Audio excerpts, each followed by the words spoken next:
Hello. Hello. So I just did a TikTok stream with my brother Abid. Amazing guy. He codes the FPL, codes who he thinks is going to score, who should be your captain. And he's really good at it. Oh, mayonnaise all over my face from that tuna mayo. And I'm going to discuss in this live stream why I believe professional sports are coded and connected. It's what I believe. I'm not saying it's a fact. I'm going to go through my work over 4 years to show you why I believe that. I'll show you why I believe the devil is behind pro sports, how God despises idolatry, which is what professional sports is at the highest level. And I'll break down, like I said, when I say I've coded futures in 17 different sports, I have. I'll break down some of them for you and how they are connected by a code. But I will tell you right now, I ain't saying this is a fact, that it's all coded and the devil's behind it, that it's all idolatry. I'm expressing my thoughts. Okay, so I've just done a TikTok. I got kicked out. TikTok ended the stream because of what I was saying. Why? Why did I get kicked out of TikTok? All I was talking about was numbers and Adolf Hitler. I said that Sheffield United were founded the same year that Adolf Hitler was born, and they're going to be playing Burnley on Hitler's 135th birthday, which is tomorrow. I said Revelation 13:5, and there was given unto him a mouth speaking great things and blasphemies, and power was given unto him to continue 40 and 2 months. World War equals 42. War equals 42. Albert Pike predicted 3 world wars. He died on 4-2. I said the Falklands War began on 4-2. I said there's 3 games that are going to be played on Hitler's birthday. All right. The illusion has been suspended from this TikTok account. Why? What was so controversial there? You don't need to conquer the devil. Jesus did that on the cross. Can I get an amen? So when you ask me, how do we conquer the devil? He's been conquered. Jesus Christ, sacrifice on the cross, conquered the devil. Okay? Conquered death. So you don't have to worry about you conquering him. He's been conquered. What you need to focus on is keeping your eye on Jesus and not the world. Okay? All Satan can do is lead you to hell with him. That's all he can do. So you ain't going to conquer him. He's already been conquered. Right? Esteban, I'm doing very well. I'm going to be reading, I finished the book of Job yesterday. I'm going to be reading Psalms, but it's the longest book of the Bible. So I don't know if I get through it today. I'm coaching today as well. But overall, yeah, I'm doing well. Thank you for asking. Hey, John, God bless you. Is the devil physical or an invisible spirit? I think the devil, which I said yesterday, the devil influences everything because he's the God of this age. But he's not everywhere at one time. He just influences everything. Clearly a spiritual being. I do not believe the devil has a pitchfork and horns. But we know he's the great red dragon. So for me, I would focus more on the spiritual. It's your spirit that goes to heaven or to the lake of fire, not the physical vessel. The physical vessel becomes dust where it came from. So I would always look at Satan as a spiritual entity more than a physical one. Hey, Nayan, how you doing, my brother? God bless you. Hope you're well. Yeah, social media is a joke. Again, I believe the devil's behind it. Abid, how you doing, bro? So Abid is who I was just doing the show with, and it was going really well. We were breaking down the Premier League games, and I got kicked out. Not by him, by TikTok. Which people say, oh, it's owned by the Chinese. It's not. It's the devil. Okay? So, hey, Hans, God bless you. Thanks for everything. Emmanuel said all sports are rigged. rigged. Yeah, maybe Satan can be within the physical as well. If you watch the TV show Lucifer, okay, that's pretty interesting. He takes some physical form, doesn't he? He lives in Los Angeles. He owns a bar. Then he becomes a detective. That show tells you that Satan can take on a physical form. Lucifer had 6 seasons, by the way. I've done a video about that. So anyways, let me just... Do you think the tennis is finished? In what sense finished? I think soon enough it's all going to come out that pro sports are not what you think they are. Maybe now gambling's legalized in the US, more people are going to start questioning the corruption of it. They already are. You just have the NBA player who's been banned from the NBA for betting on his own team to lose. Again, we don't know how genuine that is. I don't know how these pro athletes making a fortune need to bet. We had it recently with the Newcastle's record signing. They caught him betting, and Ivan Toney. It's like I don't know why they would do that if they're getting the money they're getting. It's just Satan is such a deceiver. So let me go back to 2019 and who I was. Okay, there's no way I could talk at a TED event. I think I told you this, brother. My old school, they do TED events. They have a contract with TED, and they all wanted me to talk because they know I can talk. And I said, can I talk about what I'm doing with gematria and numerology and the code? And TED refused. It was too controversial, the topics. So that's why the average TED talk is about the same bullshit that they all talk about. So I wanted to do a TED talk. I should be able to do one.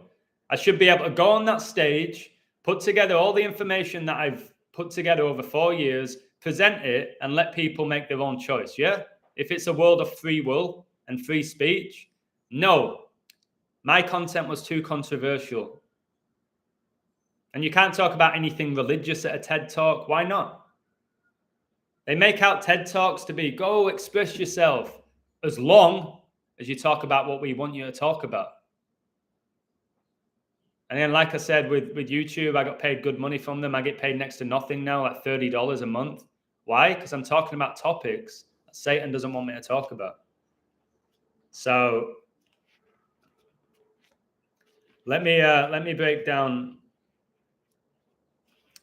Yeah, most head teachers you would say are Masons. I don't know if it's all of them. Again, it's something we can't really prove, but most people wouldn't be interested in gematria. I think by the end of my talk, they would be. All right, let me get into it and talk about who I was 2019. All right, and then break down some of the stuff I've put together, why I'm so passionate about my work. 2019, pre-COVID, atheist, obsessed with professional sports, okay? Pretty much into idolatry without even realizing it. Never questioned symbolism, all right? Never questioned world events. I just went about my business. I was working in a prestigious international school, teaching English. I was coaching football. I had a beautiful wife, amazing house, living in a nice part of the world, really nice part of the world. Life was good. All right. 2020, it all changed. It all changed with COVID when I started writing the book, The Illusion, which was for me. I wrote it for me and not for anybody else because I was bored. I wanted to write a book. I didn't want to sell the book. I didn't want to get it published. I did it because I didn't want to sit around my house all day doing nothing. And I went down the rabbit hole in so many ways, and it changed me. It completely changed me.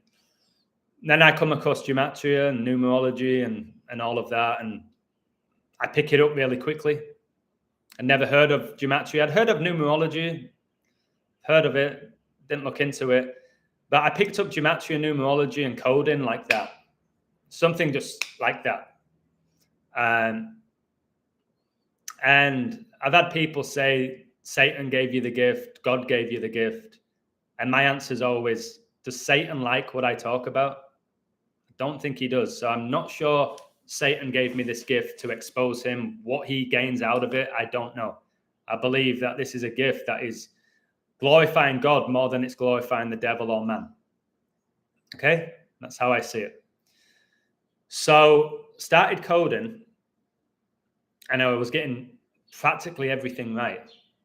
I was like, whoa, I'm coding all these different sports. I'm getting them all right. I don't know much about the NFL. Know a little bit about the NBA because I watched it in LA. Don't know much about hockey. I'm getting them all right. What's going on? And then I set up a Patreon, didn't I? Which got deleted. I think I'm the only sports decoder whose Patreon got deleted. The only sports decoder that there is.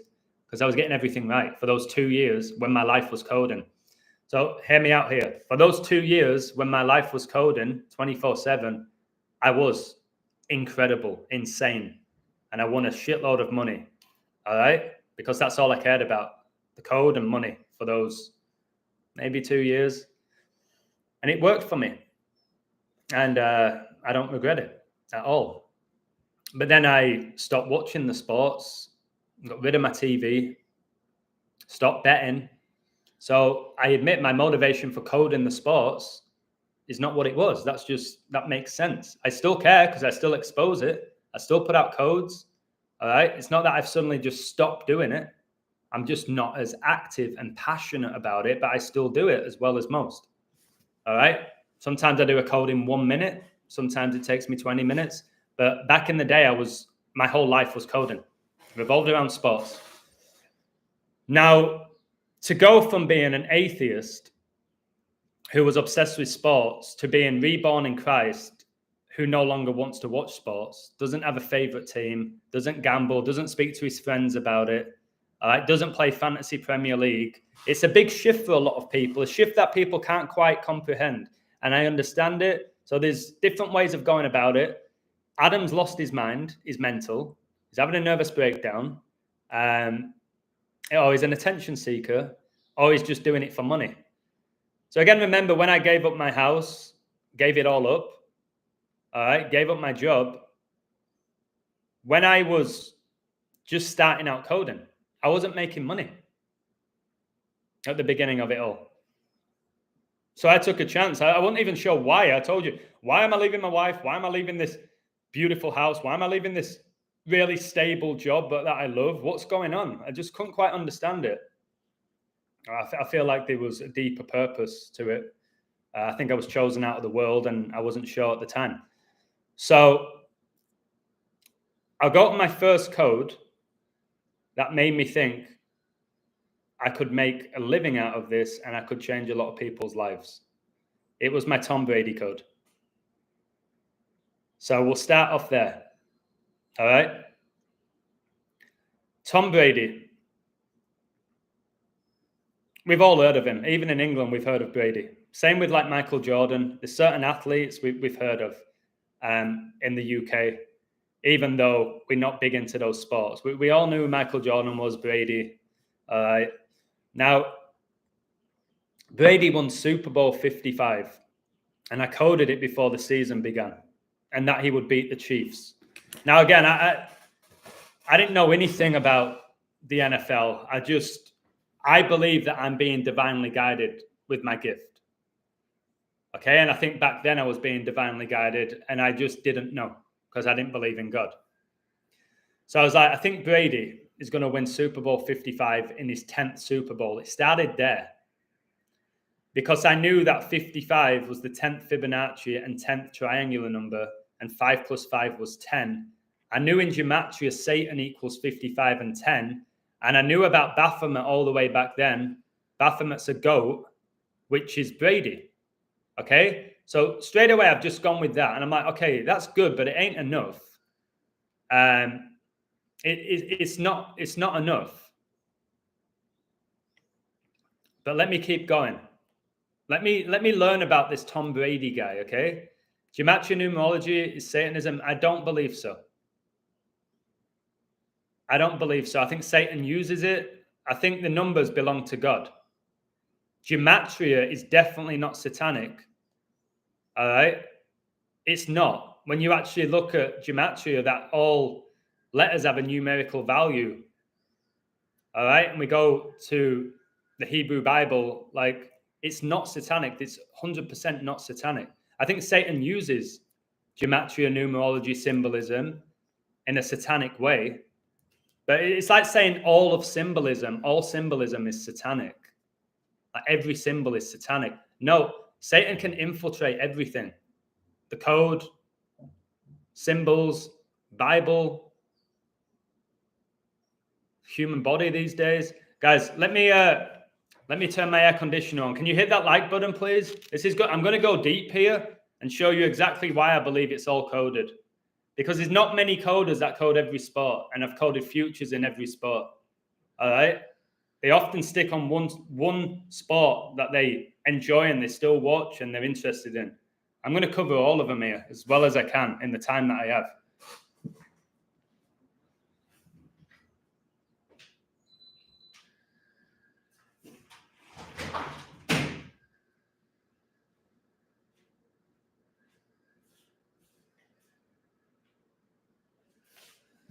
All right. So go back to Brady, which he won. He beat the Chiefs, didn't he? 31-9 Super Bowl 55. Now I'm like, okay, what's his Super Bowl record? What is it? Okay, it's 6-3. All right, it's 6-3. So he can go 7-3. Okay, I know that number. I know Queen equals 73. She was married 73 years. I know that George Bush Sr. was married to Barbara Bush 73 years. I know Brady made his debut the year of 9/11. I know George Bush Jr. was the president during 9/11. 73. Wait, this is how I speak to myself. 73 is the 21st prime number. Okay, I know that Elizabeth got married at age 21, married 73 years. 73 plus 21 is 94. George Bush Sr. died at age 94. Okay, keep going, Adam. Wait, 73 is the 21st prime. Brady can go 7-3 in Super Bowls in the 21st year of the 21st century. Okay, now this is looking really interesting. Really interesting. And it's satanic. All right, they're saying Mahomes is the baby goat. It would make sense for the goat to beat the baby goat. So I was looking at the Chiefs and their record. I was like, oh my word. They've got every number to get to the Super Bowl and lose. Now, the halftime score at Super Bowl 55 was 21-6. I was like, oh my word, they got 21 points at halftime. It's 21-6. 6 times 6 times 6 is 216. So it is satanic, and it is about that 21. All right, and it's 21 plus 6 is 27. The Super Bowl's on 2-7, which I know is 3 times 3 times 3. At this point, I didn't know that 33.3% of the angels were cast out of heaven. But I just knew for whatever reason that 333 was a major number.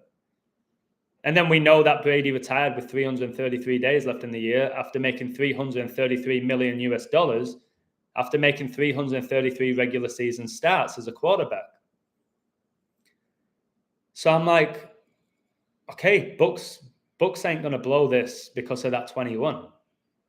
So a part of me, because I was betting at this time, the most money I've ever won was on that Super Bowl year, because I had the Bucks to win every playoff game. They were the underdog in every game but one. And I had them before the season began. I had the Chiefs to get there. So that's the most I've ever won. People ask me, what's the most you've ever won, like over a year?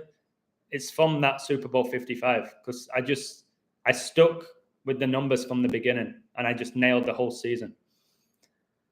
I hope the Chiefs come back here and make it a close game, because Brady's not losing this. They didn't, because it finished 31-9. And then I'm like, 31-9. 31's the 11th prime, and 9, like, there's your 9/11. I'm like, oh my word. Because I like to code before, during, and after. I actually care. I ain't the guy who's like, come to me, I'll make you rich. All these, I told you guys, anybody who types stuff in a calculator now call themselves a coder. That's just the reality. It's like anybody who goes to church says, I'm a Christian, never even read the Bible, don't know the word of God. So everyone can code now, can't they? I'm going through codes here that are different level, all right, to show you why I keep doing what I'm doing. Now, after the fact, so Brady's won it, 31-9, 40 points. Remember, he retired and came out of retirement 40 days afterwards. Wait, that's biblical. Didn't Satan tempt Jesus for 40 days and 40 nights? And then Brady comes out of retirement 40 days after he retires. And his last Super Bowl win, it was 40 points scored. That's interesting. It's kind of like when the Chiefs won Super Bowl 57 with a 17-3 record, the 40th prime. I'm like, okay. Now Brady won his last Super Bowl 31-9. He retired 319 days before the Pope's birthday. Now, he's a guy I code all the time, and every other coder likes to code him now. Pope Francis, Jorge Mario Bergoglio, the first openly Jesuit Pope. So I'll show you right now. You can say I'm stretching. It's some people's favorite word, that. Adam, you're stretching, aren't you, a little bit? Am I? Maybe? I don't think so. So can I get a woo? Do you want me to break down Brady and the Pope? I ain't just going to talk about the Super Bowl. I'll go through as many sports as I can. But do you want me to break down Tom Brady's connections with the Pope?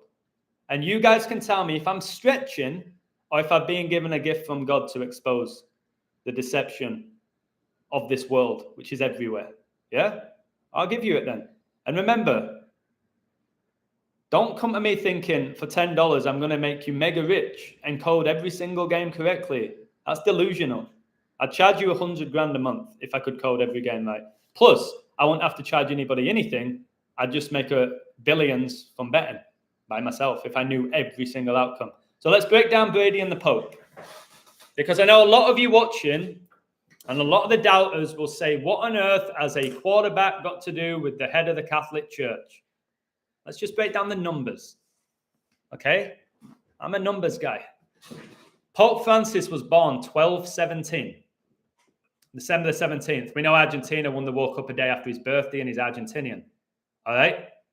After he turned 86, one day after, Argentina win the World Cup for the first time since 86. But anyways, let's go back to the Pope.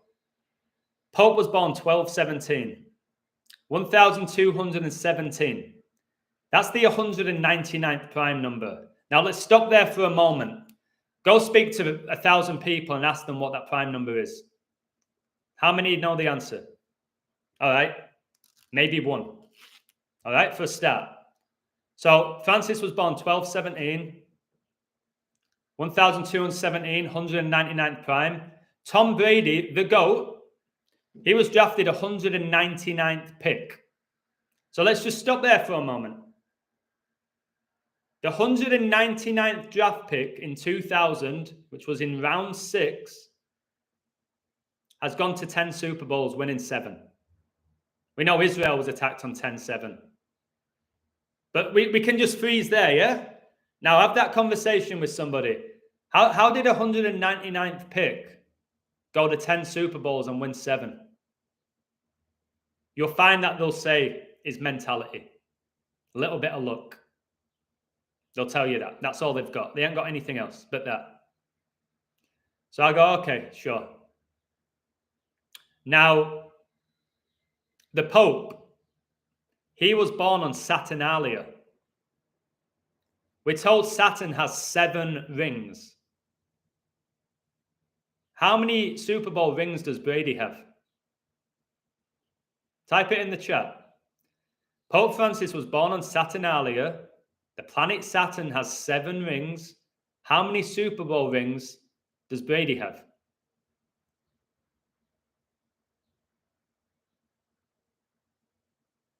So Sneed is saying it's Tom Brady's talent and desire to win. Sneed, I know who you are.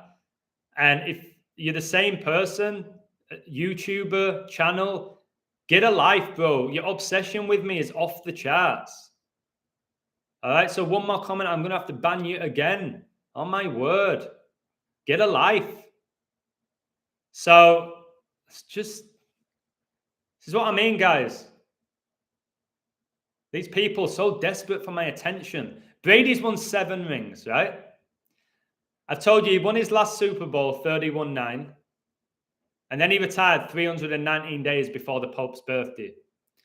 199th pick, the 46th prime. Tom Brady equals 46 in gematria, as does Catholic. He retired 46 days after the Pope's birthday. Whilst LeBron James was 4-6 in NBA Finals. Brady grew up in a Catholic household. Remember, we told Kobe died after he left Catholic Mass. And then LeBron became 4-6 that year on National Father-Daughter Day. The year Kobe and his daughter died. Today's date, by the way, is 4/19, the 81st prime. Kobe being Bryant equals 81. His highest scoring game was in his 666th game. He scored 81 points, which was the year his daughter Gianna was born. And then the Lakers win the NBA Finals 4-2, the year Kobe and his daughter die on National Father-Daughter Day. And they win it with 81 days left in the year. All right, Sneed, you're gone. See you later. See what his next name is. All right. Obsession with me. There's a lot of people obsessed with me. Guys, all I'm trying to do is put out information to make you question your reality and lead you to the word of God. Can I get an amen? Can you see why I'm really doing it? Okay? If it was all about money, I'd still gamble. I would charge more than $10. Okay? I would be talking about stuff that would draw people in. I could have 2,000 members if I wanted to draw them in. All right? Easy. So, Brady wins. That's the reason I started with Brady, is because that's what made me realize I had a gift. That I coded the winner, who they would beat, coded all the playoff games perfectly. And then I coded Brady's retirement 18 months before it happened. I didn't guess multiple dates. I said he's going to retire 2-1, 2023. Tom Brady retired 2-1, 2023. Now, if I've only done something like that once, call me lucky. All right? Again, to call somebody's exact retirement date 18 months before it happened, okay, sure, call it lucky. Why? Told you. He retired 7-3 in Super Bowls. 21st year of the 21st century when he got 7-3. I was like, he's going to retire on 2-1, which is the first day of Black History Month. They're going to give all the energy to a white person. And he did. And I said he's going to play 23 seasons because he was born on 8-3, the 23rd prime. Again, going back to Super Bowl 55, explain how Mahomes didn't throw a touchdown. 3 field goals. 3, 3, 3. And what did they say? Oh, Mahomes, he had an issue with his ankle. Or he had a slight concussion. Satan will justify it all right? That game was 31-9 because of the code. All right? It was all around Black Lives Matter. Well, Derek Chauvin, the white police officer who killed George Floyd, he was born 3/19, 3/19. Okay? So, that's the NFL. Now, this year, I had the Chiefs to get to the Super Bowl before the season began. That was my pick that I was really confident on. And then I say that they'll either play the Eagles or the 49ers. And then in the Super Bowl, I edged the 49ers. Edged them. And they lost. And I got called a fraud. That's when I got attacked by so many people. I called the Chiefs to get there. All right? 7-2. Plus 350. They got there. Okay? I exposed all the stuff with Taylor Swift. I told all my members, take the Chiefs now at halftime when they were down 10. I see where the game was going. McCaffrey touchdown. All of that goes out of the window. Christian McCaffrey, I gave you all of his numbers. All right? How biblical they all were with McCaffrey. I told you why Mahomes won with 3 seconds left. Okay? And that they could three-peat now. And that he got his 3rd MVP. And he threw it to number 12. 1 + 2 is 3. And they had 3 points at halftime. The issue is, and I get it, people are going to flag me if I get a wrong pick. And that is where those people are going nowhere with this. Ask the average person why they code. They want to win money. They don't care about helping people or leading them a word of God or trying to lead them away from idolatry. They're not interested. And there's next to no good coders, guys. That's the reality. There's some very good ones, but when you actually look at the codes and what they represent, you're like, why are you doing this? Is it your ego? Do you just enjoy it? Do you want to make a living out of it? Is it all of them? They don't really know what they stand for. I know why I code. I want people to see through the illusion. I want them to believe Satan exists and God exists. I know why I do it. I know people win money off my picks. I know some people lose. I was doing the live stream with Abid, my brother, right? And a guy came into his live stream. Listen to this. Abid's a great guy. He puts together gematria codes for who he thinks are going to score every week in the Premier League. And he's right way more than he's wrong. And he's really good at it. A guy came in the stream and said to Abid, "You owe me money." So Abid's doing it for free. Again, if he charged for it, whatever. People have a choice whether they want to support people. And they can cancel at any point. And that guy's like, "You owe me money. He didn't score." It's like, that's what it is within this industry of selling picks, which people just think that's all I do. I sell picks. I've turned down thousands of dollars selling picks. All right. When your code hits, people love you. You are a guru. You are a genius. All right. When a pick misses, you are a fraud.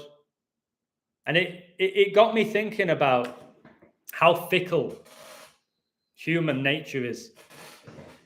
It got me thinking about football coaches, sports coaches.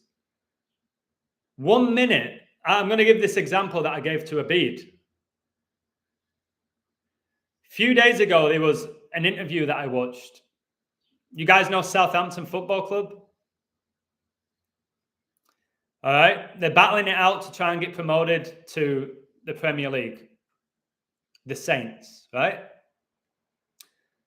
They had a 2-0 lead.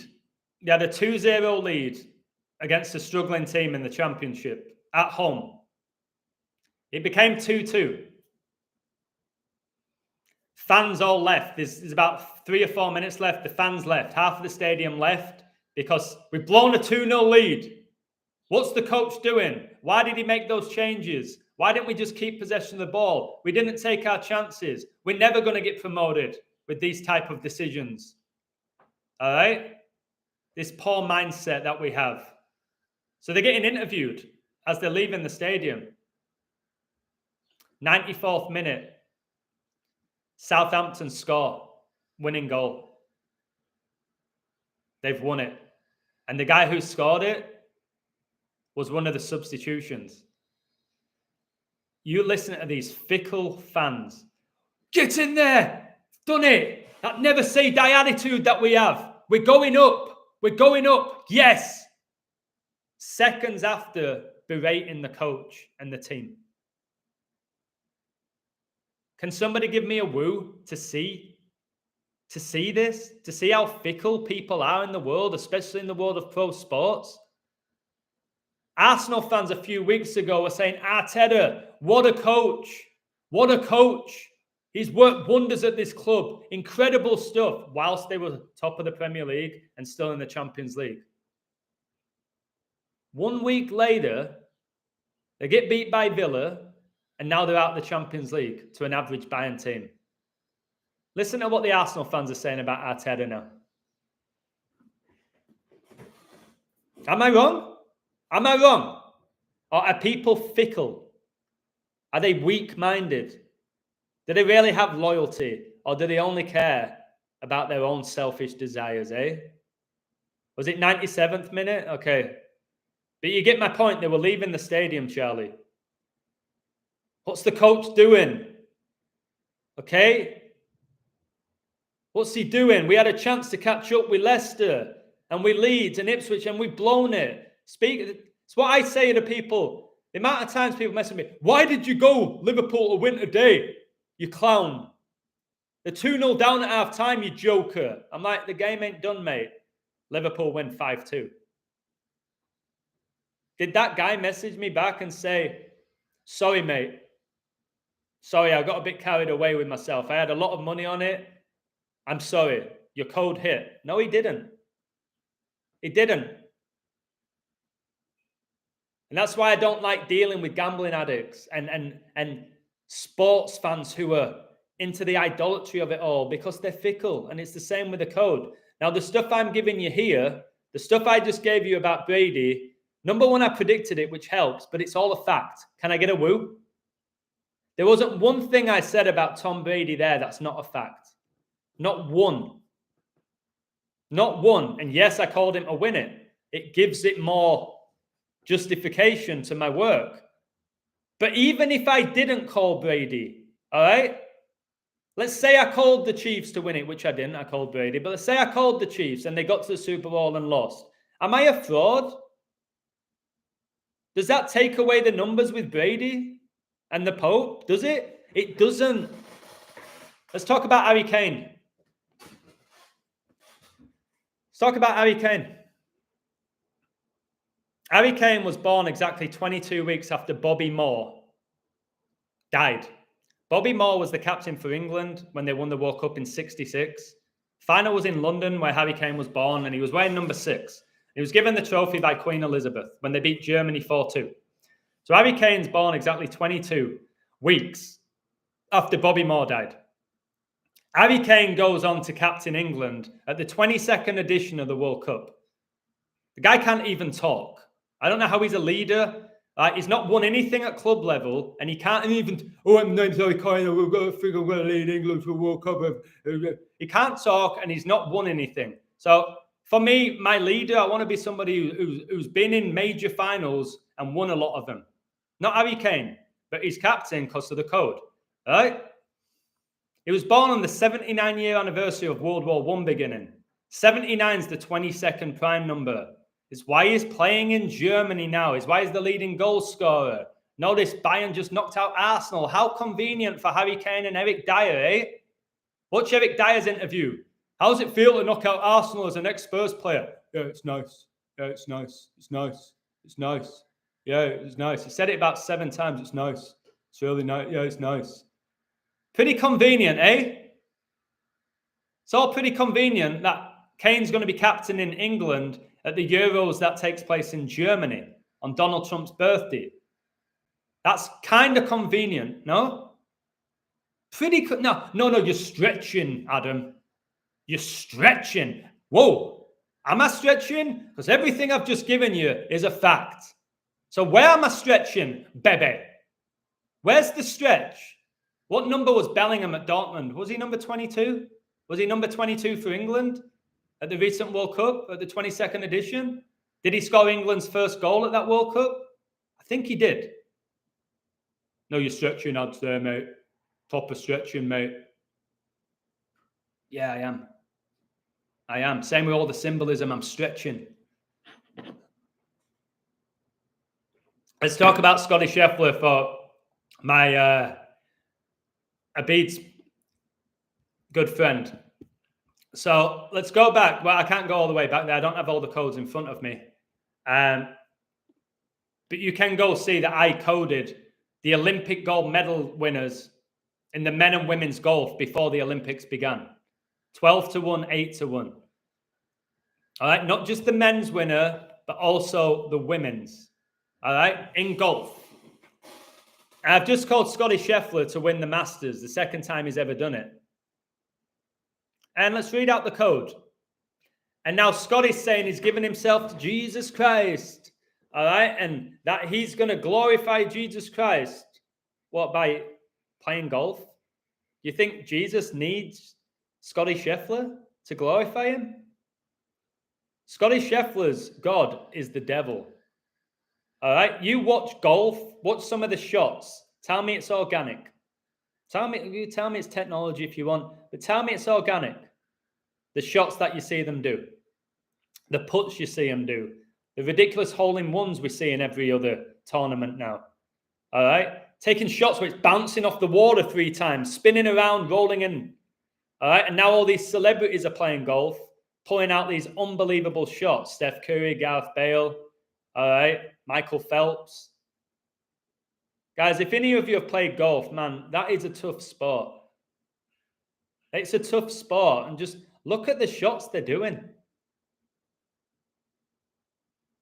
You'll see, like, on hole 17, a guy makes a 40-foot putt.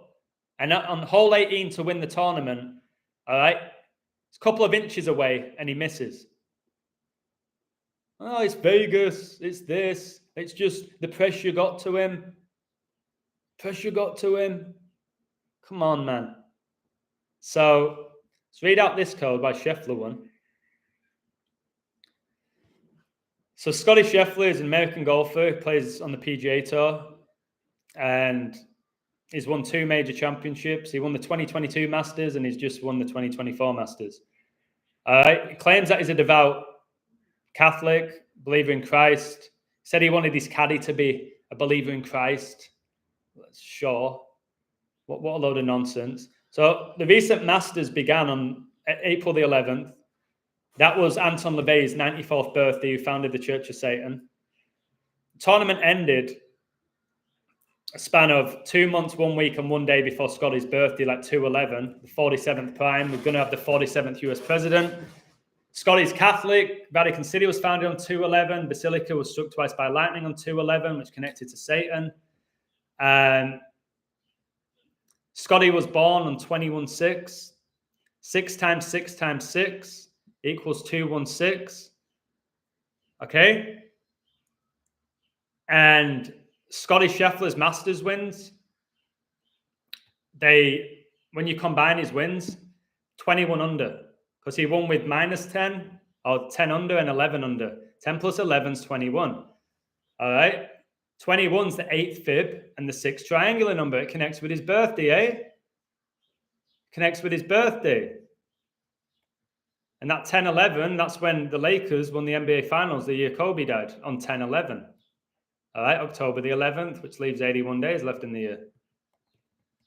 So Scotty won the 2024 Masters on the 105th day of the year, exactly 105 weeks after he last won the Masters.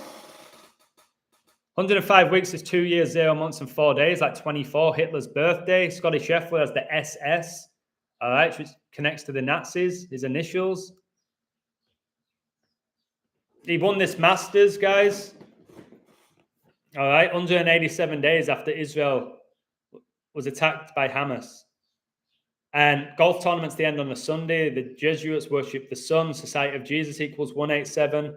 Georgia Guidestones came down on the 187th day of 2022, the year that Scotty won the Masters, a span of 21 months and 6 days before the recent Masters began. Scotty born 21/6.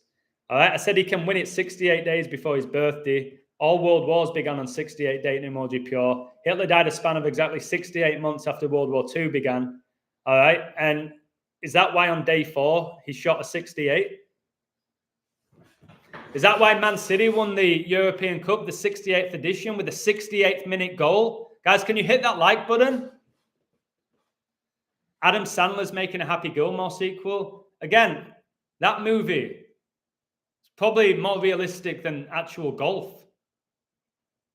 Okay? Look at it. That movie is just showing you that any moron could hit a great score in golf if the devil's at work.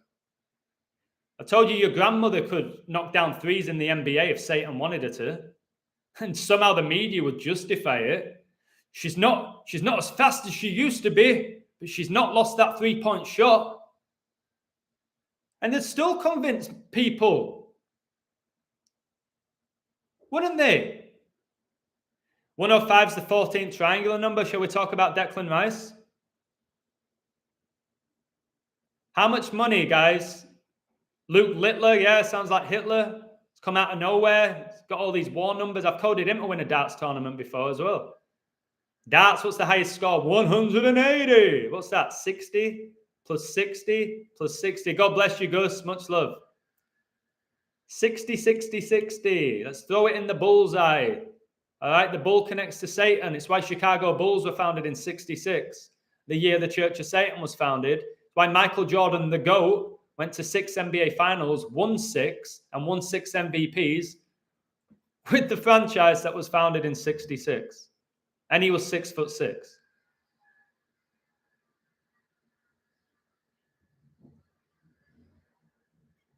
And he was 6'6". Erling Haaland's a trash footballer. I've told you all that. I said that. More people are seeing it.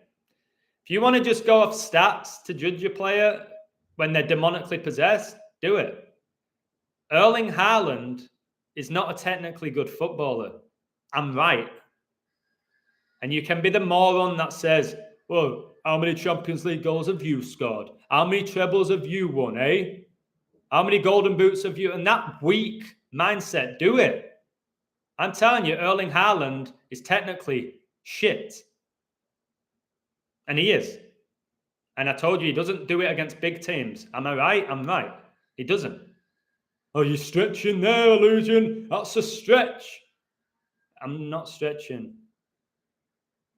Scores a lot of his goals against weak opposition, and he's always open.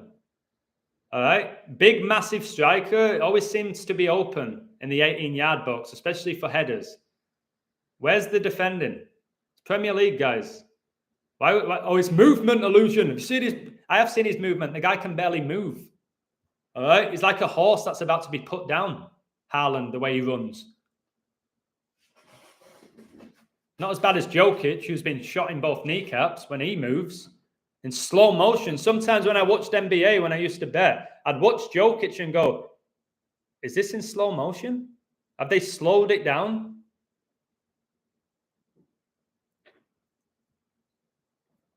So let's go to Declan Rice, eh? What a player. Illusion, what a player. Why? Because the media told you? What a player. All right, if the media didn't promote Declan Rice, would you be saying that? Yeah, you wouldn't. Because all you see from Declan Rice is sideways passing.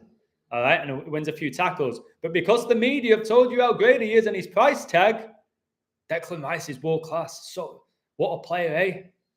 Same with what people did with Kante. Okay, it was bang average. Bang average central midfielder about this big. All right, why was he so great? Because the media told you he was. Now, Declan Rice. How much money did Arsenal pay for Declan Rice, guys? How much money did Arsenal pay for Declan Rice? West Ham player. 105 million, right? There's another 105. Declan Rice was born. So Adam Lastman said 105 is the 14th triangular number. Dimez, tell me Declan Rice's birthday. Check it up on your phone. Tell me Declan Rice's birthday.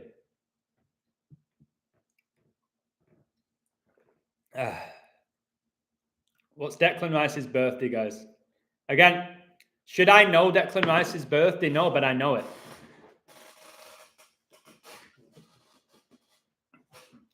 Declan Rice, bang average football at West Ham. All right. Now he's world class. Just like what they did with Jorginho. He ain't world class. So Declan Rice signs for 105 million. We said 105 is the 14th try. Declan Rice was born on the 14th day of the year. All right. Correct? Born on the 14th day of the year. The year that Man United won the treble. Yeah. Now, how many times have Arsenal won the league? Arsenal have won the league, what, 14 times?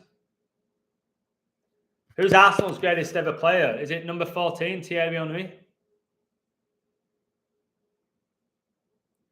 Remember their coach was Arsene Wenger, who's now high up with the World Economic Forum, showing you who these people truly are.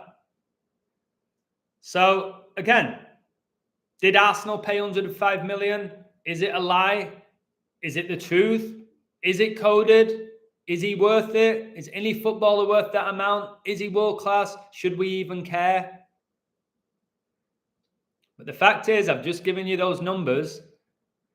From what are presented to us, that's all fact. 105, the 14th try. Declan Rice signed for Arsenal for 105 million. He was born on the 14th day of the year. He signs for Arsenal, who've got 14 league titles, whose greatest ever player and record scorer, number 14, Thierry Henry. Is that stretching or is it a fact? Can somebody give me a woo in the chat? Because I don't know why I'm stretching all the time. All right, because I'm pretty sure everything I've just told you there, again, can be backed up with what we're told. Now, I can't sit here and go, somebody says to me, can you actually prove he was born on January the 14th, though? No, but it's what they tell us. The fact that you even question him, that they're lying about his date of birth, means that you are questioning that there's deception, correct? So you can't prove it then? No. There you go. There you go. I get that. There you go. People say to me, so can you prove Jesus exists? No. There you go. There you go. Got you. No. You ain't got me. I have complete faith that Jesus existed and that he exists. All right? You ain't got me because I don't have proof. Shut up. Shut up. Shut up. No, I ain't shutting up. I ain't shutting up. That's just, it's the same things that go on with me. They try and come at me, people. And once they speak to me for more than 2 minutes, they're in a rage. And that's when you get all the comments on YouTube. He has an answer to everything, that illusion. It's delusional. It's like, okay. Like, where else do we want to go? What about Sinner, who I coded to win the Miami Open this year? Sinner won it on Easter. Now, I could give you all the numbers behind that. They were incredible. The 211s and the 47s, they were unbelievable. I was supremely confident. He was like 7-2 to win it. But Sinner winning on Easter, when I keep talking about how 2024 Revelation's playing out. Why is Kai Havertz playing for Arsenal on Hitler's birthday? Why is Sheffield United playing on Hitler's birthday when they were founded the same year Hitler was born? It's all pretty interesting. Now, yeah, okay, say it's a reach, but Hitler was born 1889, the same year Sheffield United were founded, with the Blades logo. Looks like that X. It looks a lot like Skull and Bones, doesn't it? So I think kind of makes sense that Burnley's in the Premier League this year. King Charles, it's their favourite team. He gets coronated, they get promoted. Hitler's about to turn 135, which connects to 42. Sheffield United are in the Premier League. The Queen, she was born April the 21st. Her birthday, day after Hitler's. I bet Liverpool will be beating Fulham. There's so many Queen numbers. Look out for Salah, who, again, never steps up when it matters. But he has the 11, and the Queen, his funeral was 11 days after she died at 11 a.m. Abid found crazy numbers for Diaz, who connects to the Queen, the Colombian.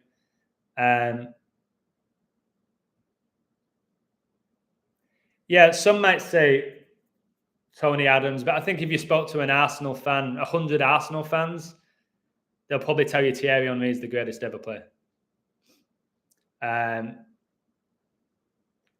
Yeah, the 14th FA Cup, nice is. So,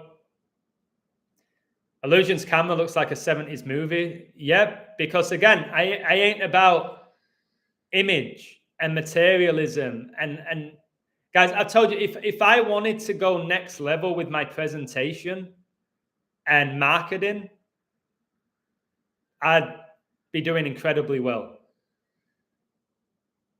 I ain't bothered. I don't need a production to show how good I am. I don't need to look great every morning. All right? for you all. But yeah, it does. I look like I'm speaking from the 70s.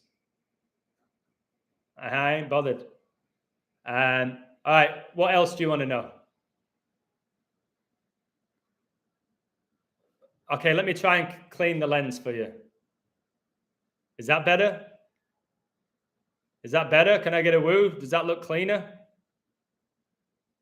Do I look sexier now?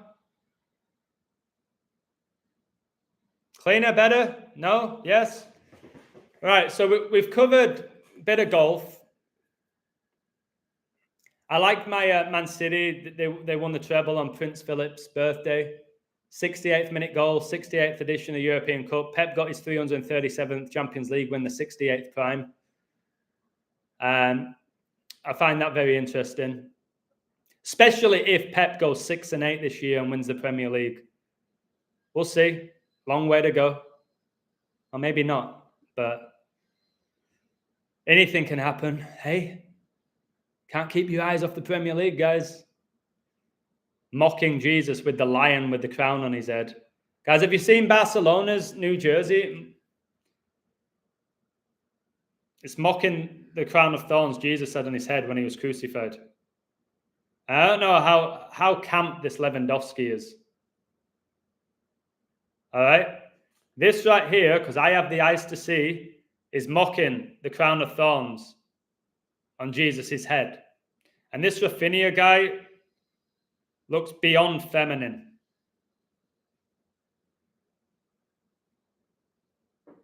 All right, the guy goes from Leeds United to Barcelona.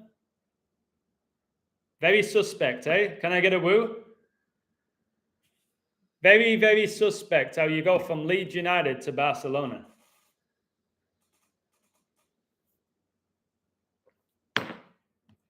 No, he deserved it. He suits La Liga. He suits that style of play. He's gone to Barcelona. Just won La Liga, which I coded, which all my codes get forgotten about. People only remember. I said this to one of my best friends, Simon, who played kind of pro, semi-pro. He played Bradford City, Luton Town, Harrogate Town, Guiseley. Good player. Now, I said, imagine somebody did this to you. He said, what? I said, imagine somebody got all of your highlights of your worst plays that you've ever done in your career. Your own goals, your sending offs, your open goals that you've missed. All right. Your bad touches, your misplaced passes. Now imagine someone who's obsessed with you has got together all the footage of all your biggest errors, put them on YouTube or Twitter, and said this guy's a fraud and the worst footballer who ever played a game. They don't show all the goals you've scored, the headers you've won, the 50-yard diag passes, the last-ditch tackles. All right, they don't show any of that, the games that you've won. They've put together a package of you, of all your worst mistakes, and then say you're a fraud and you can't play football. That's what people are trying to do with me. They're trying to find stuff that I've missed, do posts about it, hide everything I get right, which is way more, and then say I'm a fraud. So be careful who you're listening to. All right? These guys have literally messaged me saying, I'm going to destroy you and your website. Watch, and I'll do whatever it takes to do it. That sounds pretty evil, doesn't it? I'll do whatever it takes. Wow. Doing these codes off the top of my head's hard. I might have to look back at the book that I wrote.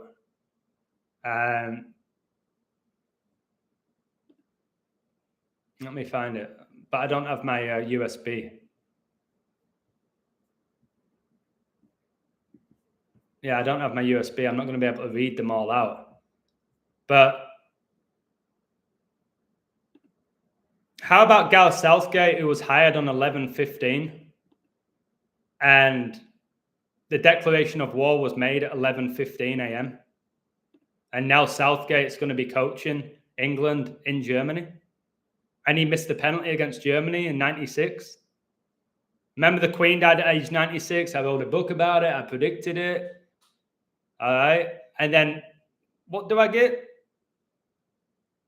Whoa, you called a 96-year-old woman to die. Must have been a great code, eh? Well done. Yeah, cheers, mate. It ain't about that. Like, but it is interesting, isn't it, that England hosted Euro 96. And, well, and you know the Queen's Jubilee was 4 days? No. Well, did you know 4 days is 96 hours? No, because you don't know what 4 times 24 is off the top of your head, do you? Shut up, Adam! Yeah, okay. Well, that was the year she died at age 96. You know, I always tell you that she connects to Liverpool. How many people died originally at the Hillsborough disaster? Was it 96? You know, I always talk about Kobe. What year was he drafted? I don't know. He was drafted in 96. Remember I showed you that crown tattoo that he has? How he connects to the royal family? How? Check out my books if you want. Do you know how Messi came into the World Cup final with 96 goals for Argentina? Did he? Yeah. How many did he score in the final? 2. He got 2, didn't he? Yeah. What's 96 plus 2? 98. Oh, didn't the Queen die 9/8 at age 96? Stop it. Stop it. Yeah, his name's Leo, like a lion, connects to England. Yeah, that's a stretch. Okay, maybe. But you do know that he won the World Cup 101 days after the Queen died, and the Queen's mother died at 101. And 101 is the 26th prime, and he won the World Cup final in his 26th World Cup game, which is a record. Yeah, I remember you said something about 26 and the Queen. Yeah, in gematria, Queen equals 26. She was born in 26. She became the Queen on 2/6. She died 2 months and 6 days before King Charles III's birthday. So yeah, and remember I told you Kobe died the 26th day of the year, 26 letters in the English alphabet. Told you God in gematria equals 26. Jesus is the Alpha and Omega, the beginning and the end, the first and the last. Yes, I still, not for me. Argentina won. They had the best team. Well, I don't know if they had the best team. Brazil were the favourites. France were above them. England were above them. Spain were matched with them. Don't know if they had the best team, but you're saying that now because they won. Were you saying that when Saudi Arabia beat them? What? Yeah, did you believe Argentina had the best squad when Saudi Arabia beat them? Or were they frauds? I recall people saying Messi's a fraud. Do you remember that? He's a fraud. He's proven it now. He's never really delivered at the World Cup. Just beaten by Saudi Arabia. Messi scored the first goal of that game. He was a fraud.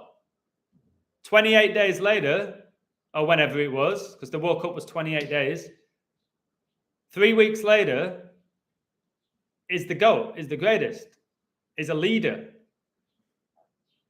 And now he's in the MLS. The Ballon d'Or winner is in the MLS. Just like the Ballon d'Or winner the year before went to Saudi Arabia. Is this all organic? How come Adam Edwards gets the gift of gematria but no one else? Many people have it. Oh, can we get rid of this guy, Cole Palmer? It's the same guy. Guys, many people have the gift to code. From my experience, there's not many good coders. But I have high expectations. There's people that are gifted. They have the eye to see, whether it's with the numbers, with symbolism, with whatever's going on in the world. We have different gifts. I am not saying I'm the only one. I'm saying the average person who tries to question my work, they always get silenced and they get angry at me. They come at me with questions. They think that I'm not going to have an answer. I always have an answer, and they get aggressive towards me. And they don't like that. So they say I'm cocky because I have an answer. All I'm doing is answering the questions. Do you have a question for me? I'll answer it. Decoding odds today, 3 wrong out of 3. All favourites lost to underdogs. Decoding odds is a joke. He's another guy who's obsessed with me. His pinned post is about me. He bothered me every day, messaging me with his codes. He's one who's taken me off picks before. All right. He's called like what? One future in his life. He thinks he's superior. He thinks that I need him. I didn't even know him until a year and a half ago. I've been coding 4 years at a ridiculously high level. So that Decoding knows he makes great finds, but he's obsessed with me and he thinks he's unbelievable. He laughed at me when I said the Chiefs might win the Super Bowl before the season began. He laughed at me for saying City would win the league last year. He laughed at me for saying City this year. All right? Nearly every future that guy calls, he's wrong. Yet he seems to think I need his codes. He's wrong almost every time about futures. And that's the reality. So again, I don't go on Twitter anymore. I haven't gone on Decoding Aussie's Twitter. I don't go on Twitter anymore because it's toxic and I don't need to go on it. I used to share my insights there because I thought there's 15,000 people who need to know this information. Then I realized when I was getting shadow banned on Twitter, 15,000 people following me and 600 people seeing my posts. Can somebody explain that? I was like, what's the point? Nobody's seeing them. Twitter doesn't pay me any money. People are trying to expose me when they're just exposing themselves. Here's the reality. As a sports decoder, we're not going to get everything right. And that's fine. Okay? It doesn't mean that our reality is not coded. Does it?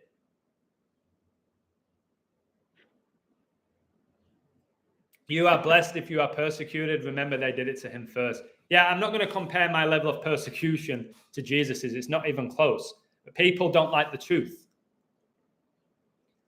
I do this for the right reasons. Can somebody give me a woo?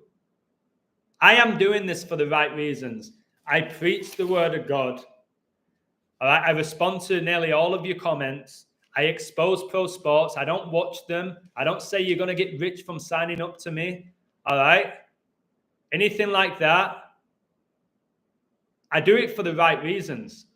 And people can't comprehend that because the average coder doesn't do it for the right reasons. They do it for their own selfish gain. And they think because I'm one of the most popular coders who makes pretty good money compared to others, that he must just be doing it for money. Or because they watch Zach Hubbard, they think that I'm like him.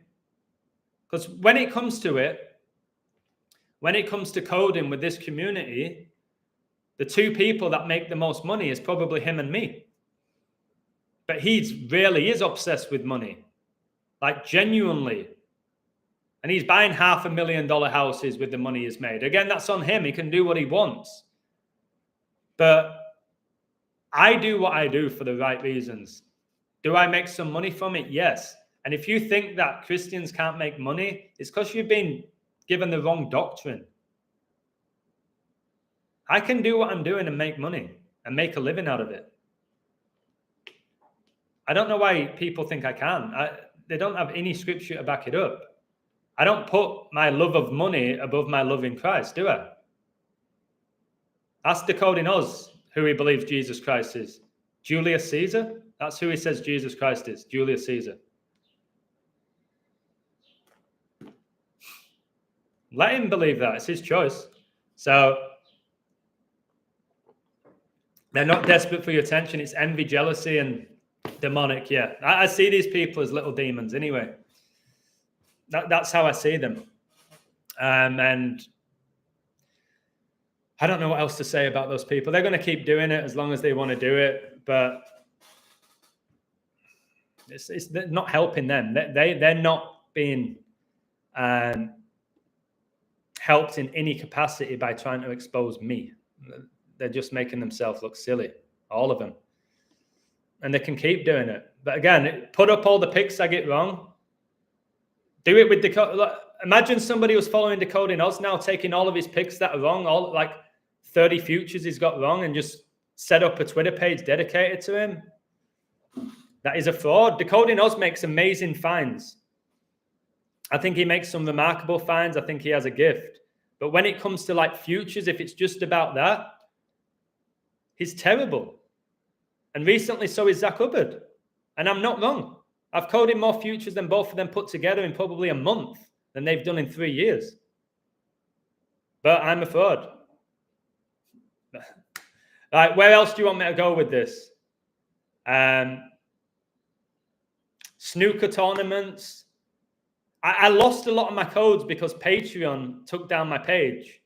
But I remember a snooker tournament I coded, darts, Formula One, football, NFL, NBA, NHL, college basketball, college football, table tennis, swimming, 100-meter sprint.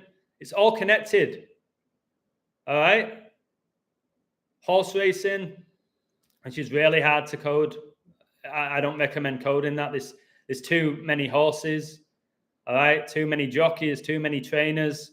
It's too difficult, horse racing. I would stay away from it, although it's clearly majorly corrupt. All right? But all these sports that I've called, I've noticed all the codes have been very similar. And it's not like I've coded 3,000 futures and got 80 right. I don't know how many futures. I've probably, for every future that I've called, I might get 1 wrong or 2 wrong. So 1 out of 3 maybe. Do you know how hard it is to call a future? If you look at like the NBA, there's 30 teams. The reality is before that season begins, all 30 teams can win. Highly unlikely that your Pistons or your Spurs or your Raptors are going to win. But we've seen historically there's been upsets in all these sports. So when you code in a future, it's just 30 teams, or the Premier League has 20 teams, all right, 32 in the NFL, to get it right before the season begins without saying any other team, do you know how hard that is?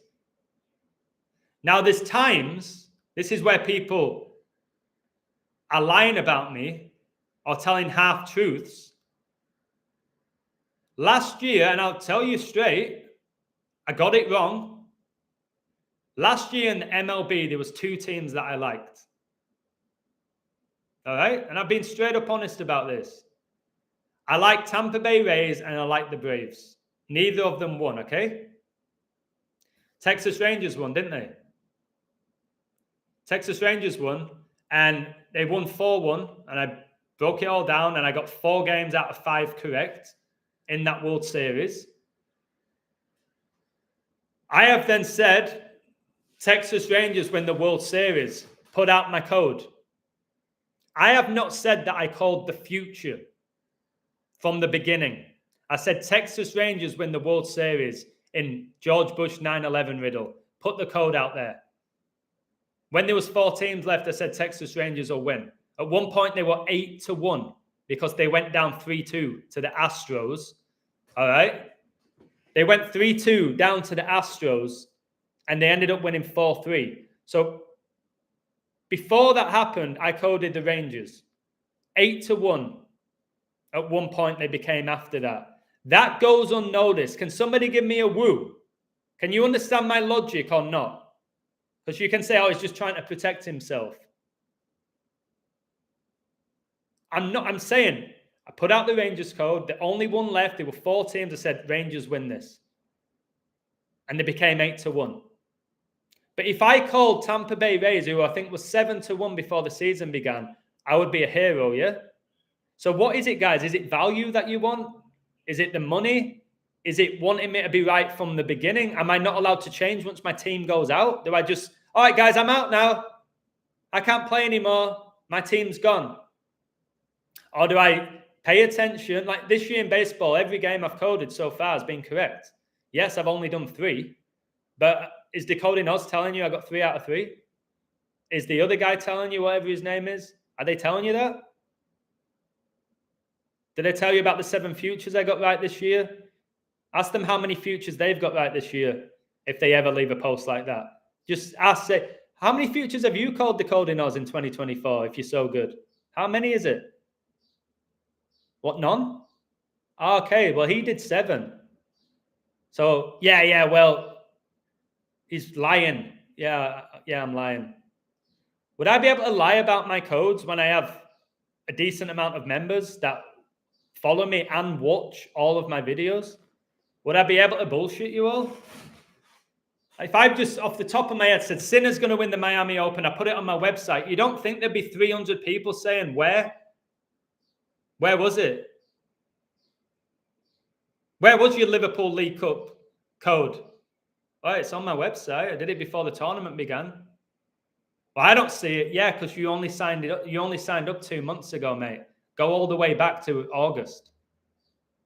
Oh no, that'll take too long. Okay, so calm down with the accusations. I did it. And you go look at every game that I did for Liverpool in the League Cup. I said they're going to win and they're going to progress. Every one of them. Another thing with futures, if your future hits, that means every game that they've played, they've progressed. Can I get a woo? For them to win it, they must have gone through the 3rd round, the 4th round, all right? Quarterfinal, semi-final, final, whatever it is, they've had to have progressed. Take advantage of that with the amount of futures. Sinner, when he wins the tennis, he had to win 6 games to win it. All right?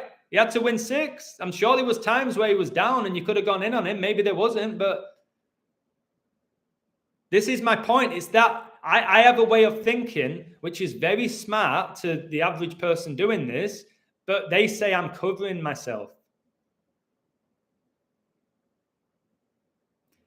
If I've coded, for example, Liverpool to get to the League Cup and win it, the League Cup final and win it, and they go 2-0 up after 10 minutes, I will tell my members, guys, cash out or cover the other team, a small cover, so you guarantee a profit.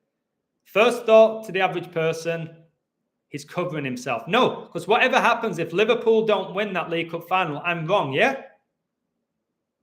People are going to post it. He said Liverpool, he got it wrong. All right? By me saying, hey, guys, take that money now. They're offering you 90% or cover, small little cover. That's because I care. There's really no other reason for me to do it. Because if Liverpool go on and lose 3-2, and I say, yeah, I had Liverpool, but I did tell them to cover, they go, oh, there he is, covering himself. That would be. You could say that if I'm trying to get glory for that. What I say is when I code a big favorite, all right, and they're 4-1 in play in the NBA after being minus 900 and they win, I'll let you know about it. Now, there'll be times where I code a massive favorite and they lose. And there is where these guys, like vultures, are going to do their posts.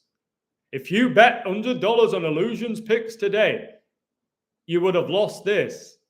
And it's like, yeah, but remember the minus 600 I did? And they became 9-1 in play. And I put on my website, take the Suns now at 20 points down. No, but you're going to post Illusion. Fair enough. You got it right today. Minus 700 favorite. Yeah, that became 9-1. You little fraud. You want to leave that bit out. And that Decoding Oz, this is what he said to me, right? I told him about the NBA, how I approach it.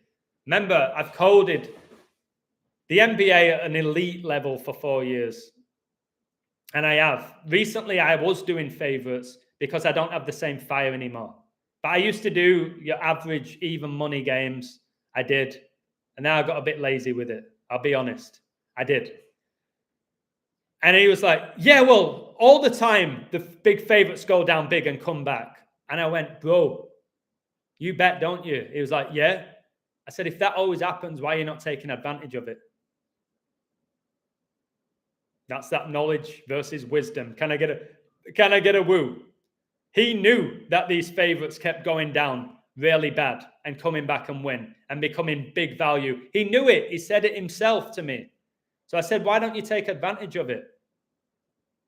Because he wants to code the pre-game underdog for his ego. Well, I called this underdog. Yeah, how many times do the underdogs win? How many times does a big underdog win? If there's 10 games going on, how many times would a big underdog win? Twice if you're lucky, yeah? 20%. So why not go for the favorite and hope they go down and trust your code? Doesn't that make more sense than going in for the underdog every time that wins, what, 2 times out of 10? Logic. I'm very smart. These people think they are, but they're not. And I'm the one whose ego is completely out of control. No, that's the people who are like, nope, team's up by 10, perfect code, all right? And we're dancing away, and then your team loses, all right? Because you think that you're so good, and you're not. And I learned from my mistake, all right? I learned from my mistake. I'll give you this example. And it's the funniest one, which I've shared with you many, many times. Coding a future is not the same as coding a final masters. 1,000,000%. It's my point that I'm making. When I say I've coded 70 plus futures, it's before the tournament began. I am in no way saying that Texas Rangers was a future. You think I'm that sad that these people are saying? You think I believe that's me calling a future by calling the winner in a final? That's embarrassing. That's what they say that I'm doing. It's complete lies. Okay? It's 50-50, isn't it, in a final? I'm talking about coding before the tournament begins, that I've done all those futures in all those sports. They haven't. So they got no ability to say what they say about me. They haven't proven anything, those people, when it comes to futures. I have. There ain't another coder in the last 4 years that's called more futures than me since the tournaments begin. Tell me, type the person's name. You won't find one. It's just I don't care as much anymore. I don't care as much anymore. That's just the reality. So, yeah. Where was I going? I forgot exactly what I was saying. What was I just talking about? Anybody remind me? I got distracted there. What was I talking about?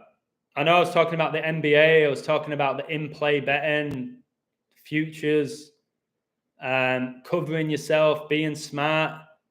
But what else was I saying? I've completely forgot. So just be careful who you're listening to and what you believe. I know what I've done. He's like, he's written books, so he thinks he's the gematria of God.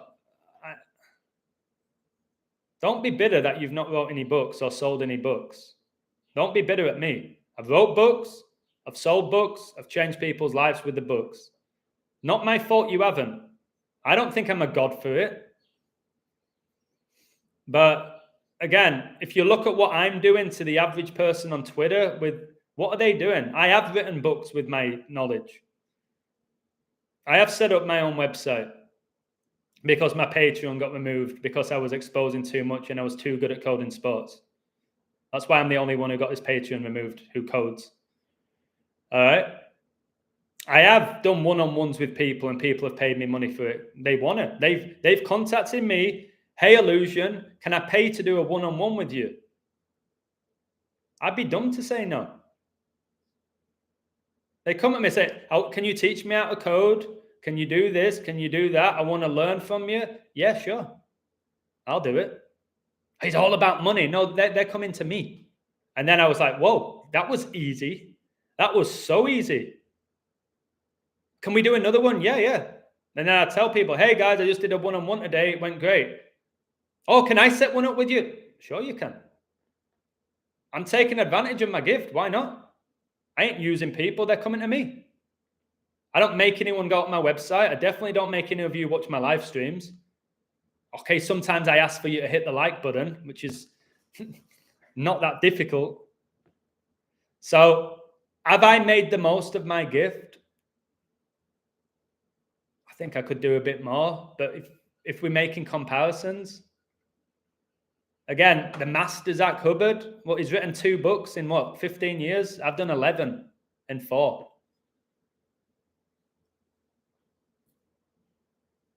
So the people coming at me need to focus on themselves. Could they do a little bit better with the gift?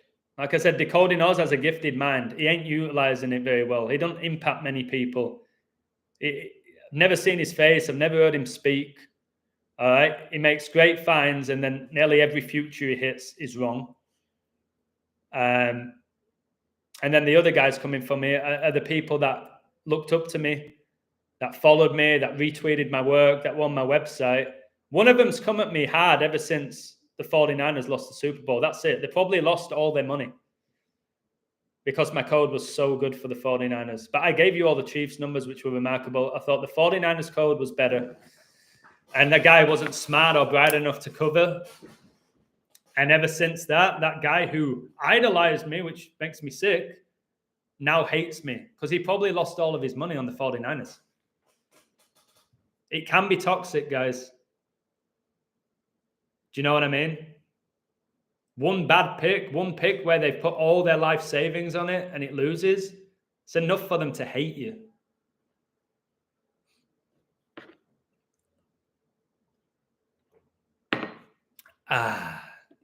So I'm intrigued to see these Premier League games tomorrow. And on the Queen's birthday, let's see what happens. It's going to be most teams' 33rd game. Man City's next game's the 33rd, right after they lost to Real Madrid.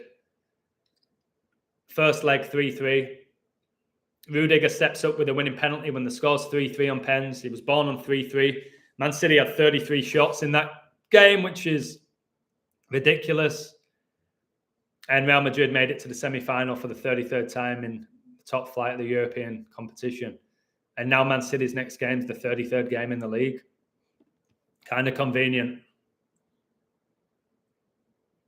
You can't go all in no matter how strong it is. People do. What would you call your gift, Adam? Are you a prophet?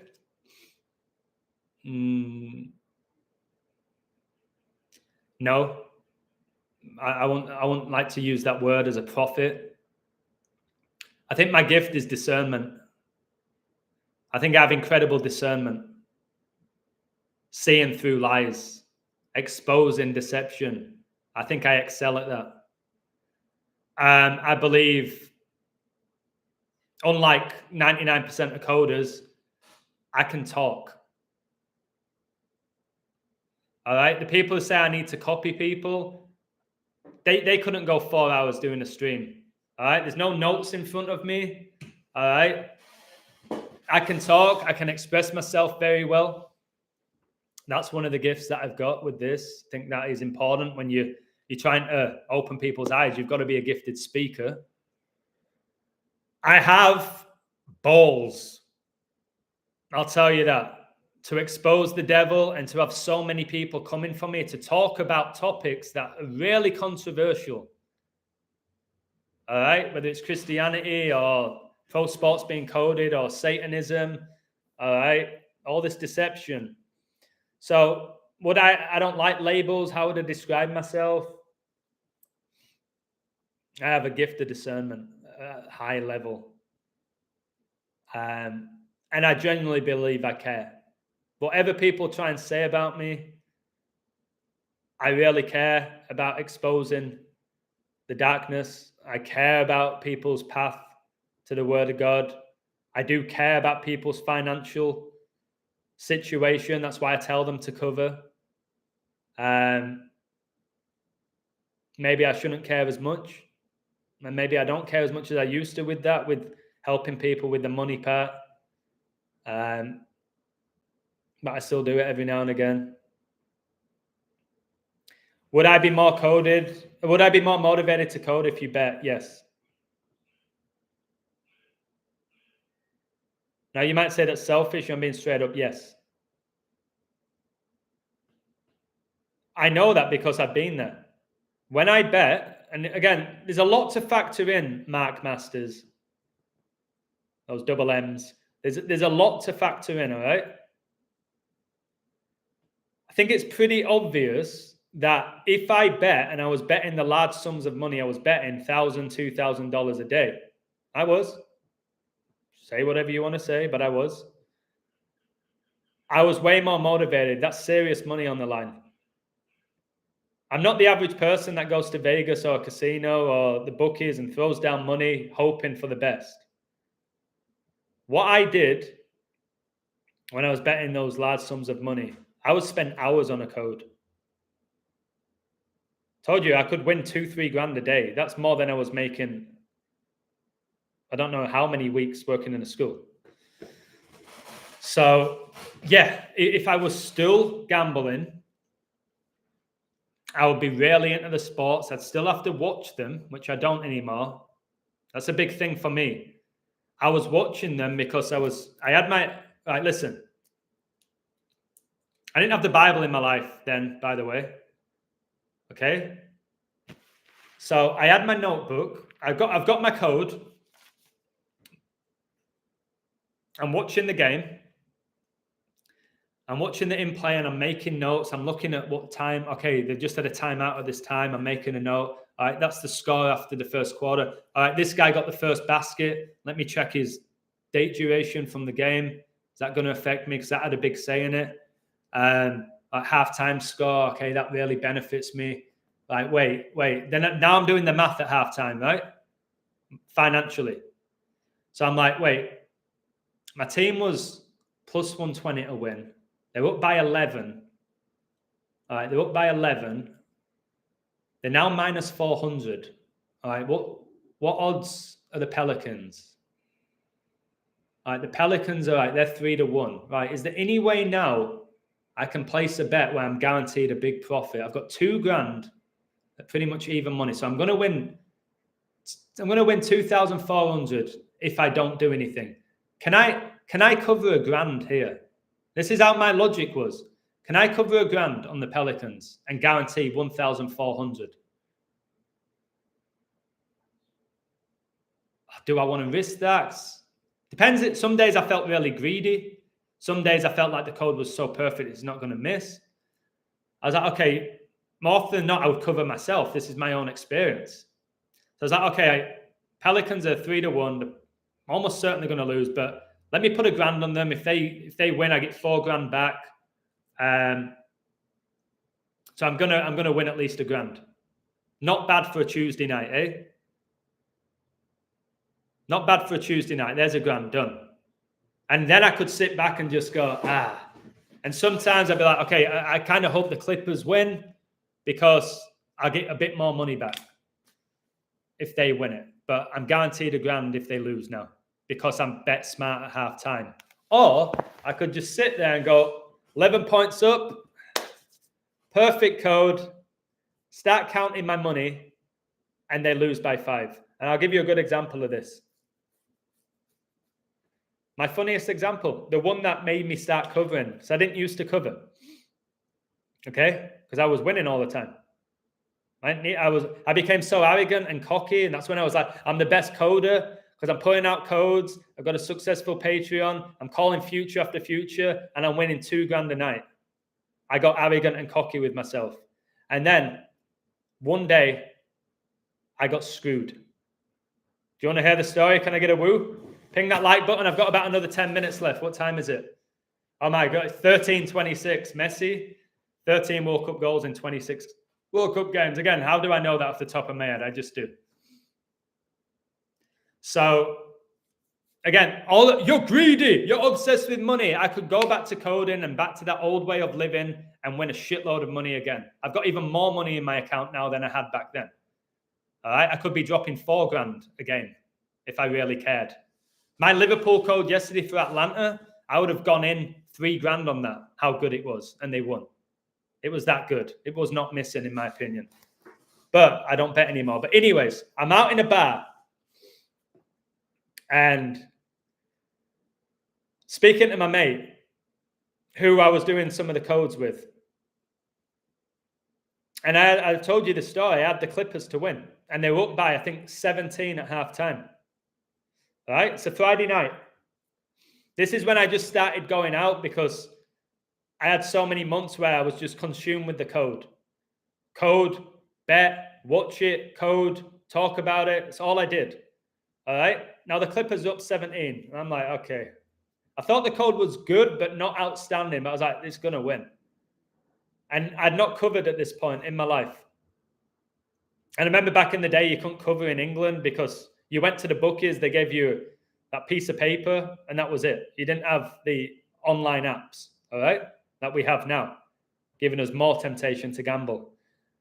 Casino has the word sin in the middle. So I'm in this bar, and I've had quite a few drinks, cocktails, which I don't really drink.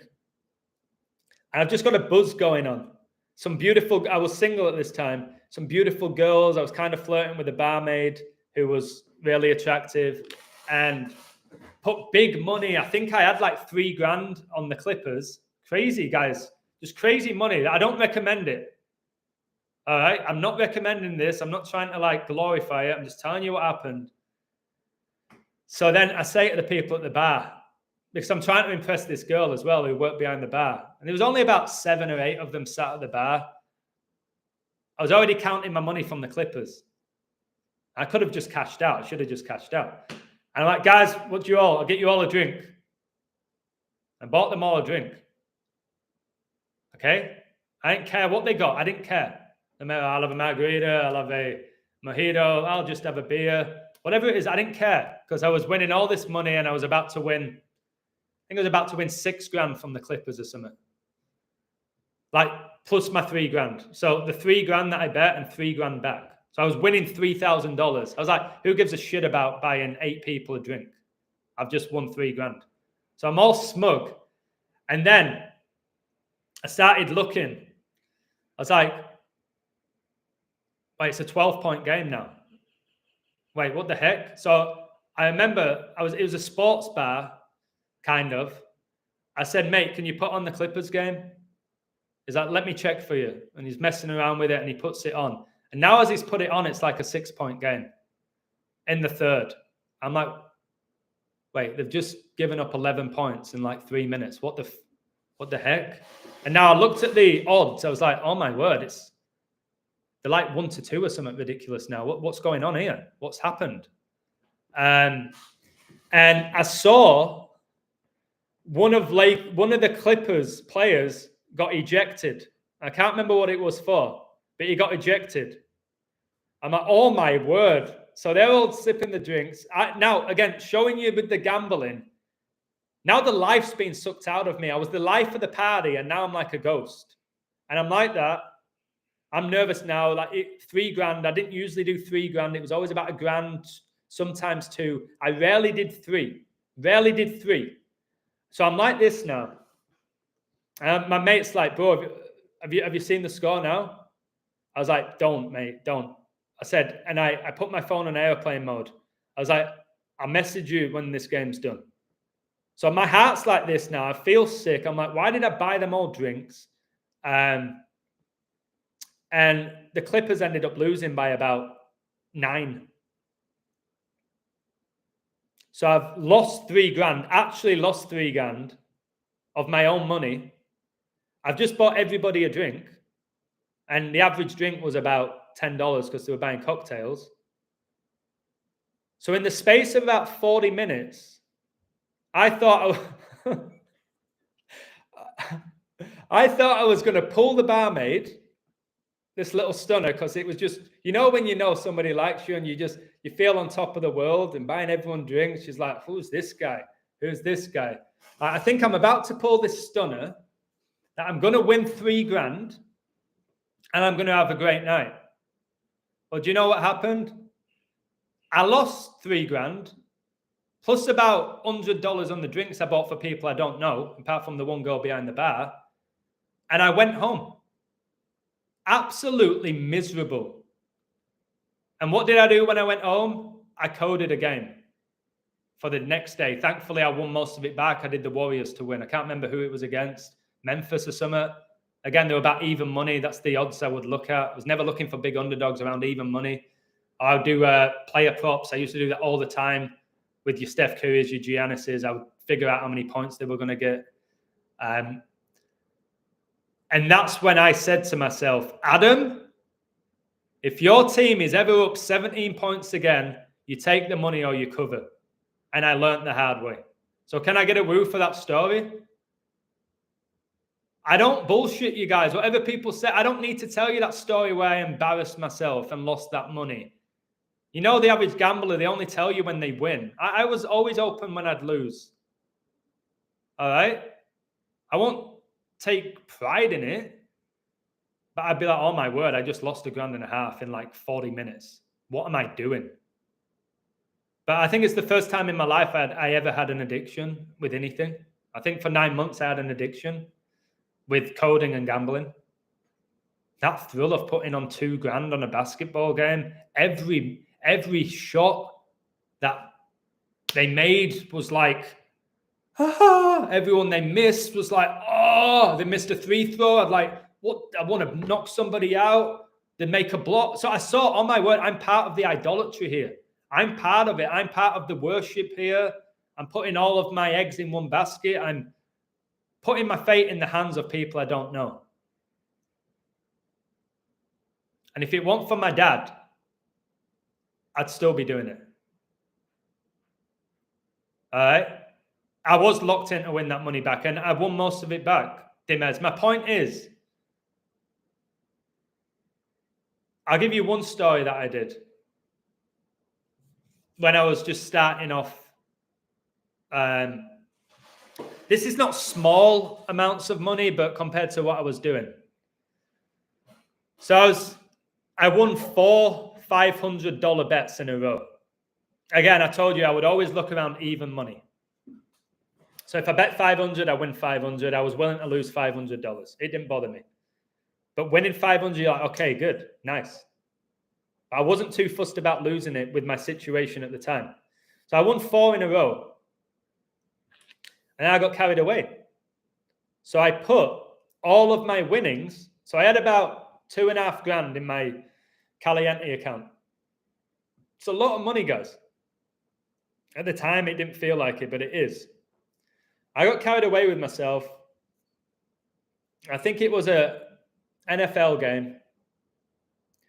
I know the Seahawks were playing. I just can't remember if I backed the Seahawks or if I had them to lose. But it was the Seahawks. And the team that I backed lost in the last second to a field goal. Right? To a field goal. Last play. In that game, I bet all of my winnings on that one game. So I won 4 in a row. So I technically won $2,000 profit. I think I did a $2,500 bet on, let's say I called the Seahawks, and they lost with a second left. So those 4 bets that I won, all the money that I won, I lost it in one game with a second left. Gambling is toxic. It really is. Now you have a choice whether you're going to do it. I did it. I'll never do it again. People say he don't take his own picks because he's a fraud. It's just silly. It's nonsensical. The reason I stopped betting, there was 2 reasons. Maybe 3. I've given you the same story because I don't change it, because I don't talk shit. My dad called me, and he called me after I'd been winning a lot. And he said, Ads, are you still betting and winning all that money? Because I used to send him my betting slips. Because he thought I was losing my mind, like a lot of people, understandably. But I thought, as long as he sees I'm winning money and I've got a lot of money, he's going to at least be secure that, okay, he's got money, he can pay his rent, he's eating, or whatever was going through their mind at that time. Told you with Jesus, Mary thought he was out of his mind because he wouldn't eat and stuff like that. He was so consumed in spreading the word. I was so consumed on winning money for those times. Not anymore, but I was. And my dad said, are you happy? And he crushed me with that one question. I said, no. He said, why not? I said, I'm making all of this money.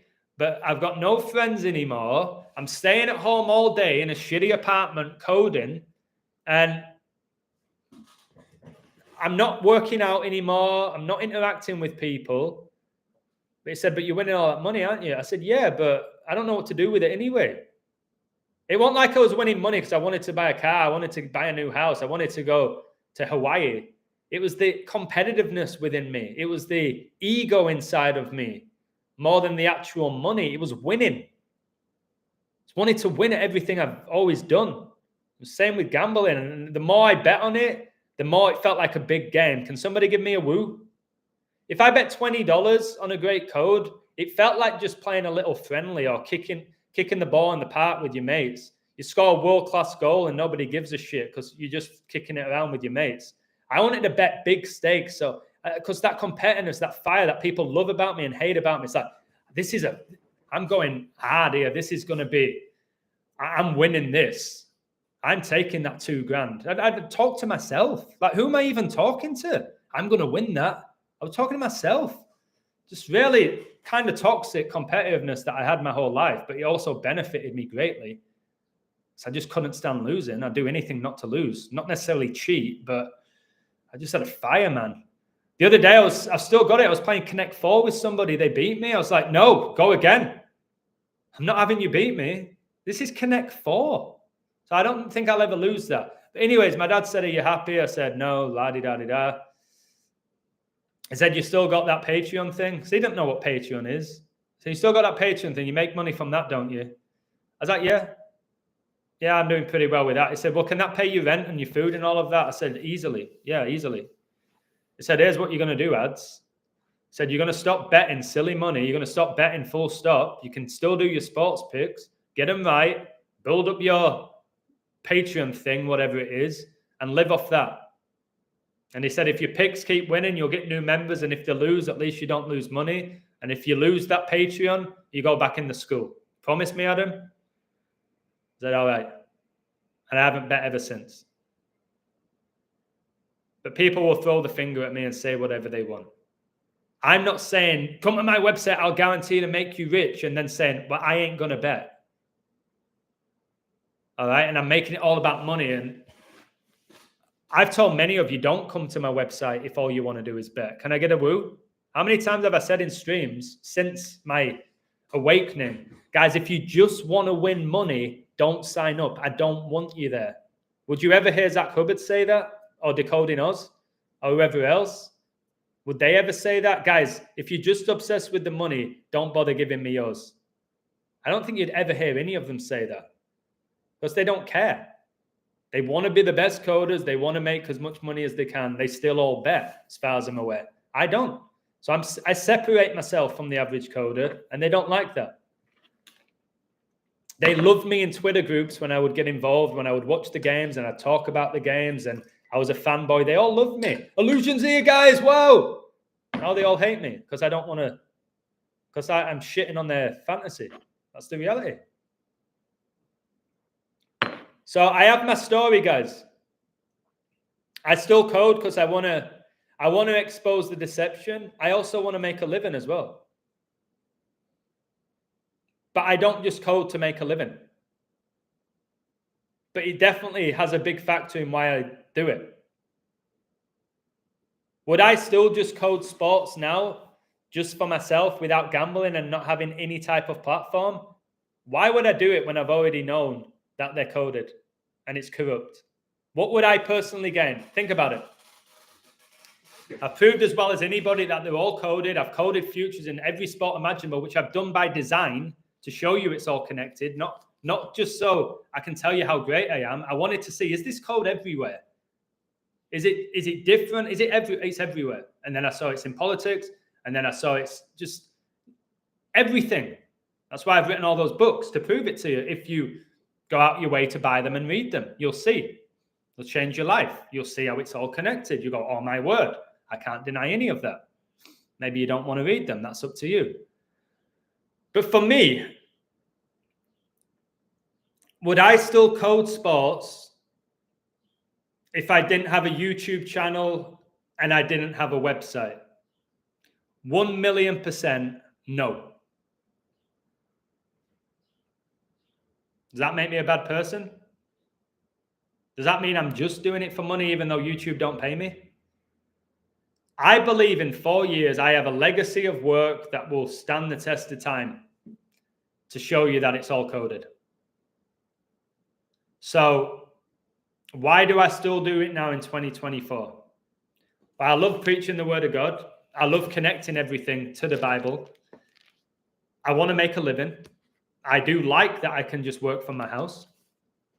Now, if I lose it all, I also know I have my own coaching company and I have every school in Baja wanting to hire me. So I'm kind of in a situation where I'm going to ride this as long as I can whilst people care what I have to say. Would I still do it if I made zero money from it?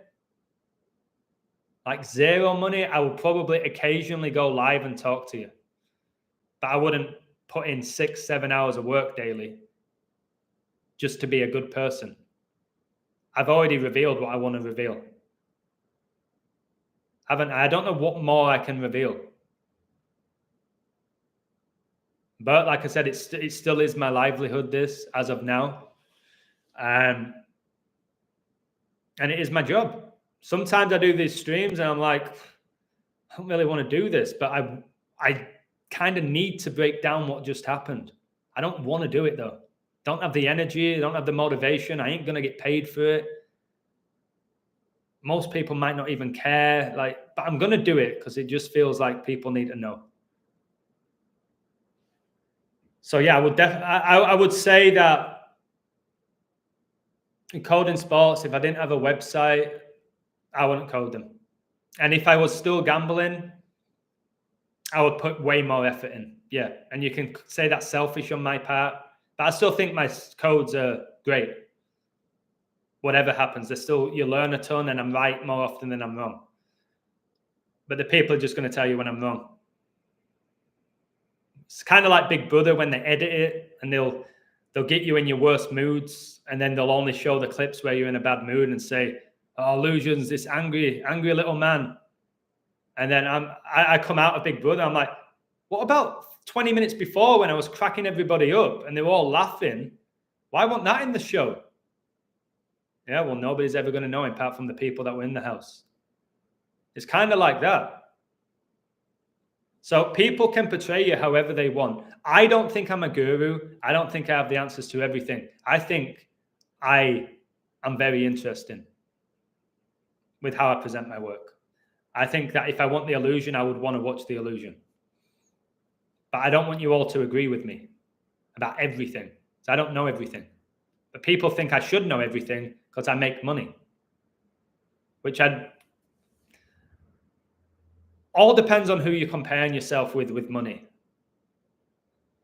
I think if I was making 500 grand a month, all right, I can see it, but I'm making enough money to be pretty comfortable for a single guy. All right, look at my apartment. It's not even mine. It just happened, guys. Me winning money off it and making money off it just happened. I didn't write a book to make money from it. The first book was for me. It was for me. And then I wrote my Kobe book. And I was like, I'm going to charge for this. $8.24 for his jersey numbers. I was like, even if one person buys it. And I was like, whoa, a lot of people are buying this. I enjoyed writing that Kobe book. That was really enjoyable. You know what? I think I'm going to write a book about the World Cup. So I started making all these notes and codes. And because I coded the World Cup at an elite level, which I did from start to finish, I was able to just put my codes together into a book and then add stuff to it. I was like, wait, billions of people watch football. This is the most watched tournament in the world. I might actually sell quite a lot of these books. And I did. Then I was like, okay, shall I write a book about something else that's not about sports? Then I've done my Trump book and then the God stuff. I never was going to write about God. And then people say, oh, look at him, he's making money off of the word of God. You have to pay for a Bible. So, you know what I mean? It just my journey's been so organic that it almost seems perfect at times, and people think it's all a lie. That's why they make lies like, I don't have a girlfriend, I don't live in Mexico, whatever stuff they say about me. He's a Satanist. Just so silly, like so silly. Dana White said that football is the most untalented sport. It's not. It's not. Again, with things like that, it's just opinion. Whatever Dana White wants to say, football is the most watched, played sport in the world. It generates the most income in the world. It's played and watched all over the world. So I'd love to see Dana White with a football at his feet, the bald pillock, eh? Let's see what you can do with a ball, Dana White, if it's so untalented. Have you seen Will Smith trying to play football? Can't even kick it. So again, like I said, if Dana White was this elite athlete and he could play every sport on an elite level, I bet he can't even kick a ball.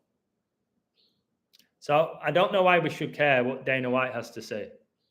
If I say to an avid baseball fan, baseball is the most boring sport in the world, they're going to tell me I'm wrong. That's why I don't want these petty arguments. You're wrong. Because, yeah, it's not about being, it's just my opinion. So, but with Dana White, you just say, hey, it's the most watched played sport in the world, generates the most income. So it's not a bad sport to be good at, is it? Yeah, because you seem to be obsessed with money, Dana. Maybe you should invest in football. Adam, can you make a video coding Fury and Usyk winner? When is it? When's the fight? I can look into it for you. All right. Sorry I didn't go into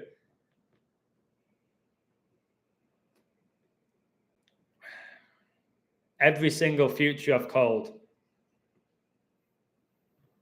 I just wanted to make a point that why I keep doing this, why I believe it's all coded, why now I believe we're living out Revelation. I appreciate your support. But I think if you're just consumed by money, you ain't getting anywhere with this information long term. But it could change because it happened to me. But I think I cared about the money, but I still always cared about the truth. Because my whole life I felt like I was deceived because of how much I love sports. So there was always that fire in me. I want to expose whatever this code is and whoever's behind it. I always had that, but there was definitely the money element.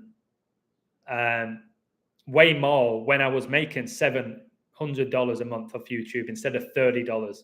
Shouldn't I be getting more now? Now I've got a bigger platform and more of an audience. I should be getting more money. No, I'm getting 30. When you're betting $2,000 a day, you put more work into the code. No doubt about it. When your ego's out of control and your money generated, every day I would be doing everything I could to get new members. I don't do that like I once did. Because I want them organically to be there for the right reasons and stay there for the right reasons. And again, if I go back to come to my website and code all these sports, all these futures, and all the money you can win off my picks, which were all true at the time, and it was, it kind of just goes against what I'm saying, doesn't it?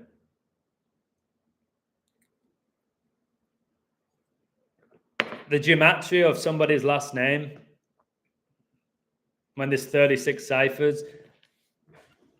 I'm not sure there's originally 36 ciphers with gematria. We know Derek, who's a great guy, he added ciphers. So his man-made ciphers, he added them. I don't know where he got them from. So Palmer equals 29, so does Edwards. What about every Edwards there is in the world? Or every Palmer? What's your point? We're all connected because we have a 29 in our gematria? What's the point of that comment? Now, Edwards equals 29, Palmer equals 29. That's very interesting. How? How's it interesting? Oh, I don't know how that's interesting. I know it, but do you know what would be interesting? Something like, okay, say Edwards and Palmer equals 29. Say Adam Edwards and Cole Palmer were both born on the 29th day of the year. Say Cole Palmer's jersey number was 29 and my favorite number is 29. All right? Say Cole Palmer was born 29 days after me. That would be somewhat interesting. But to say Palmer equals 29, Edwards equals 29, that's interesting. To who? I'm not sure. Yeah, Ryan Garcia is just a false prophet. He's making Christians look crazy. That's his job. So all his job is to make Christians look crazy. And look, he says he's a Christian and look how he's behaving. Suck mate. Okay, these Christians, they say this and they do that. Typical Christian. That's all he's being used for. That's it. Any fighting tomorrow on Hitler's birthday? Oh, please code it illusion. Why? Because you care about the code, or you want to bet on him, or you're a fanboy of him? Ask yourself, like, when you want me to code the boxing match, why? What is it? Because you want me to expose boxing, expose the fighters? Is it because you want to watch it and get the pay-per-view and get pissed and have a bet and tell your mates who's going to win? I always think purpose is important. Like, why you want me to do a certain code, why you want me to look into something. Like, who's going to win the Premier League? Why is that? Like, do you support City, Liverpool, or Arsenal? Are you just a Premier League fan? Do you want to tell all your friends so they might be open to the code? You got to ask yourself why you want me to code certain games or events. Or Ryan Garcia, whoever. I know you don't want me to code Garcia, but a lot of people have asked me to. So yeah. I'm going to go, I think, tomorrow. What's tomorrow for me? I might do a live tomorrow. I don't know. I'm coaching today. Better start getting ready for it. My birthday leaves 29 days left in the year. 212 and 87 day. And my birthday is 226, the 57th day of the year. I bought a Bible. And Rothschild died at age 87. Bro, I hope you're reading that Bible. I'm going to read a little bit of the Songs of Solomon today. Or maybe I'll read Psalm. I'm going to read 2 Psalms before I go. Take me away from the sports stuff. The people who signed up to my website today, I appreciate you. And the people who are leaving, all I'll say is good luck to you. Whatever it is, the reason why you're leaving, good luck. I'll just use that website for as long as I have people supporting it. And then afterwards, the illusion, like I said, he's left his mark. I think I've got at least a year of doing this. I still can't believe I got kicked out of TikTok today for talking about Hitler. All right, let me read a couple of these out. Psalm 1. The way of the righteous and the end of the ungodly. Blessed is the man who walks not in the counsel of the ungodly, nor stands in the path of sinners, nor sits in the seat of the scornful. But his delight is in the law of the Lord, and in his law he meditates day and night. He shall be like a tree planted by the rivers of water, that brings forth its fruit in its season, whose leaf also shall not wither, and whatever he does shall prosper. The ungodly are not so, but are like the chaff which the wind drives away. Therefore the ungodly shall not stand in the judgment, nor sinners in the congregation of the righteous. For the Lord knows the way of the righteous, but the way of the ungodly shall perish. So the way of the ungodly shall perish. If you deny Jesus Christ as your Lord and Savior on Judgment Day, you're going to perish. Ain't that more important than who wins a football game or a boxing match? Do you know what I mean? It's like when I get into the Bible, I'm like, why am I even talking about sports? But then I get into them because I've done it for so long. I still enjoy it every now and again. Then I go to the Bible, I'm like, I should be really promoting the Word of God every live stream and focus on that. But not enough people want to hear it. Psalm 2. I'll read this one out. Then I'm going to go. The Messiah's triumph and kingdom. Why do the nations rage and the people plot a vain thing? The kings of the earth set themselves and the rulers take counsel together against the Lord and against his anointed, saying, let us break their bonds in pieces and cast away their cords from us. This reminds me of the United Nations. He who sits in the heavens shall laugh. The Lord shall hold them in derision. Then he shall speak to them in his wrath and distress them in his deep displeasure. Yet I have set my king on my holy hill of Zion. Check out my code about Zion Williamson on my website and why he just scored 40 points against the Lakers and went out injured straight afterwards. I will declare the decree. The Lord has said to me, you are my son. Today I've begotten you. Ask of me, and I will give you the nations for your inheritance and the ends of the earth for your possession. You shall break them with a rod of iron. You shall dash them to pieces like a potter's vessel. Now therefore be wise, O kings. Be instructed, you judges of the earth. Serve the Lord with fear and rejoice with trembling. Kiss the Son, lest he be angry and you perish in the way. When his wrath is kindled but a little, blessed are all those who put their trust in him. Blessed are all of those who put their trust in him. What are you putting your trust in? Me?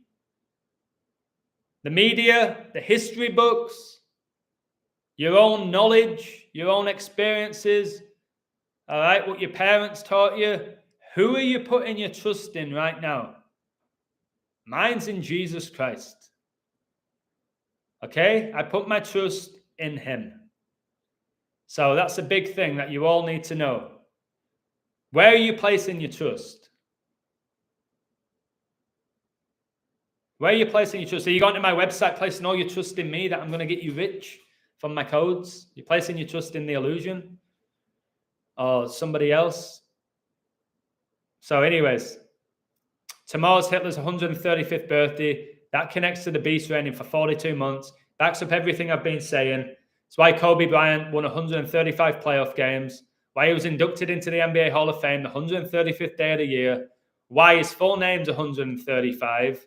Why he won his first NBA Finals 4-2. Why he played 42 minutes in his last ever NBA Finals. Why he died in the 42nd year of his life. Why the Lakers won the NBA Finals 4-2 the year that he died. And why the Champions League final was on Kobe's 42nd birthday. All right? Keep talking about the 135, the 42, how World War equals 42, war equals 42. Albert Pike predicted 3 world wars. He died on 4-2. And tomorrow's Hitler's 135th birthday. And I said the club most connected to war is Arsenal. And that's why they play on that day. And they'll probably win.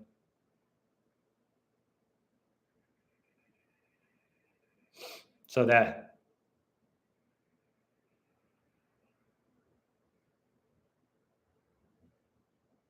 I'm off. You do me a favor, ping a like button if you haven't already done it. And I'll do a stream for you tomorrow. I don't know what about. Maybe I'll do a whole code on Adolf Hitler, who died exactly 21 years before the Church of Satan was founded. Kind of interesting, especially when Brady retired on 2-1 and he grew up just outside of San Francisco. Yep. Well, thank you for watching. God bless you all. Like I said, I'll keep doing this as long as I have a voice, a platform, and people care. Hopefully that's for a long time. Maybe it won't be. We'll find out. But as of now, I've got to go get changed and go coach a kid who wants to get better at football. No code needed. Take care. Much love. God bless you all. God wins. Woo-woo!